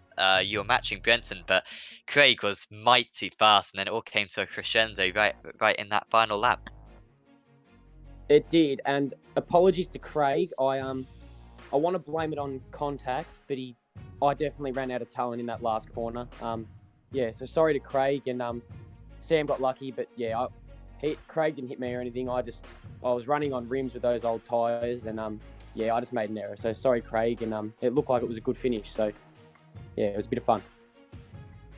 We've got 3 more North American rounds then to finish off the season. Road Atlanta, Montreal, and Belle Isle to round out the season. Out of those 3 rounds, which of those kind of stick out to you as being has a good chance at getting another race win? I think Belle Isle is probably going to be my best chance. I'm pretty average. I haven't done too many laps around the other 2, but Belle Isle probably stands out the most. That'll be a bit of fun, little street track, which is good. Awesome. Well, congratulations on that podium, Joshua. Before we let you go, is there any shout-outs you'd like to give to anyone? Big thank you to Simfinity and all the Fishy boys who helped me out tonight and everything. It was good fun, and they're a good bunch of blokes. So thanks, fellas. Awesome. Well, thanks for having a chat with us, Joshua, and best of luck for next week. Thank you. So that was Joshua Thomas there for Fishy Motorsports, finishing in 3rd place, nearly 2nd place, but still a very good result for him. Daniel, I mean, honestly, that was one of my favourite races of the season. I think in terms of strategy, it was so fascinating to see it. I mean, we could see it almost from the start, and it's remarkable how the 2 drivers who benefited most from taking tyres at the first pit stop wasn't even deliberate. Turned out it was definitely, I think without doubt, the best strategy to go for, because you basically got those tyres done completely free, and it turned out the tyre wear wasn't too bad towards the end of the race. It kind of it's remarkable how after 11 seasons in this championship, and many seasons of course with the GTEs, many endurance races like this, the guys are still learning stuff, and it's fantastic how unpredictable these strategies are. Yeah, definitely. I mean, it's I think you hit the nail pretty well on the head there. Coming in early, get those tyres on while you've got the aid of the safety car to cover off that additional time stationary. A little bit of a masterstroke for both Hobson and Thomas there. I mean, admittedly, they say they made the mistake. They weren't initially planning it, but when push come to shove, it played out a very nice part in getting a good result for them. For the other guys that played the alternate strategy, and that's the thing that we love with this GT racing, there's always 2 sides to the coin and how you want to play your cards, and they had some very good pace. I mean, we saw Craig Edwards coming back exceptionally strong to finish out this race, the likes of Sam Sutton also getting in there, and it was that little bit of a mix. How good is the new versus the old? We know how tough it is to pass around this circuit, and it provided a really fantastic finish to the race. Add in the transition to the night. It gave us some really good racing.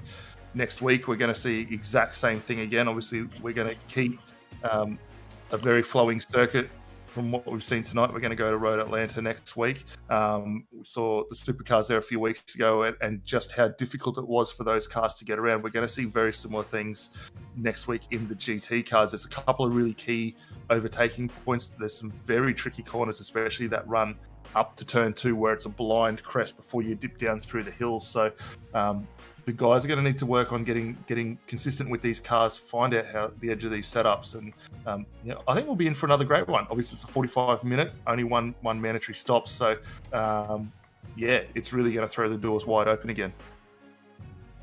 Yeah, it is. Going back to the 45-minute races, but Road Atlanta, always a very exciting circuit, going from one of the least used circuits in North America to one of the most used circuits, going from Sonoma to Road Atlanta. I mean, it's a fantastic season. I would like to give credit to Ryan Kolstad and the rest of the AMF officials for picking us such a great season. But it was actually just the official series. It's just the official IMSA series. But no, absolutely fantastic selection of circuits. And of course, we are ending with Road Atlanta, Montreal, and Belle Isle in the next 3 weeks coming up. And then, of course, we'll have the next season. Season 12 coming up pretty soon after that as well. So is absolutely looking fantastic. And of course, the championship heating up as well. We went into this round with Nathan Huppert's top of the standings, but not finishing today's race.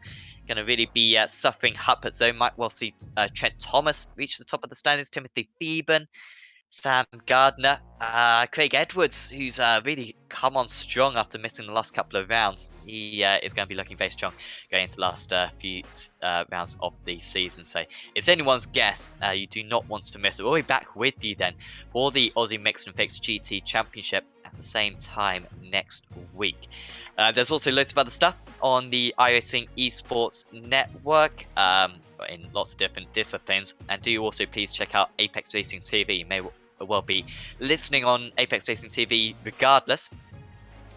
If you are, please do subscribe. And if you're not listening on Apex Racing TV, go check it out and subscribe as well, because we've got plenty of other action. We've also got an event that I'll be hopping over to in just a minute, the Sim Race as well, Endurance Championship, which is a 6-hour race, season finale as well from Sebring. So you certainly want to check out that one. That will be coming up. That is currently going on right now. And do please leave a like on this video. Check out our social media as well on Facebook, Twitter, and Instagram. But once again, we'll be back then next week for the round 10 of the Aussie Mixed and Fixed GT series. I've been Sam Fitzpatrick. Alongside me has been Daniel Leet with Scott Newton on the cameras. And we're going to say goodbye for now, but we will see you next time very soon.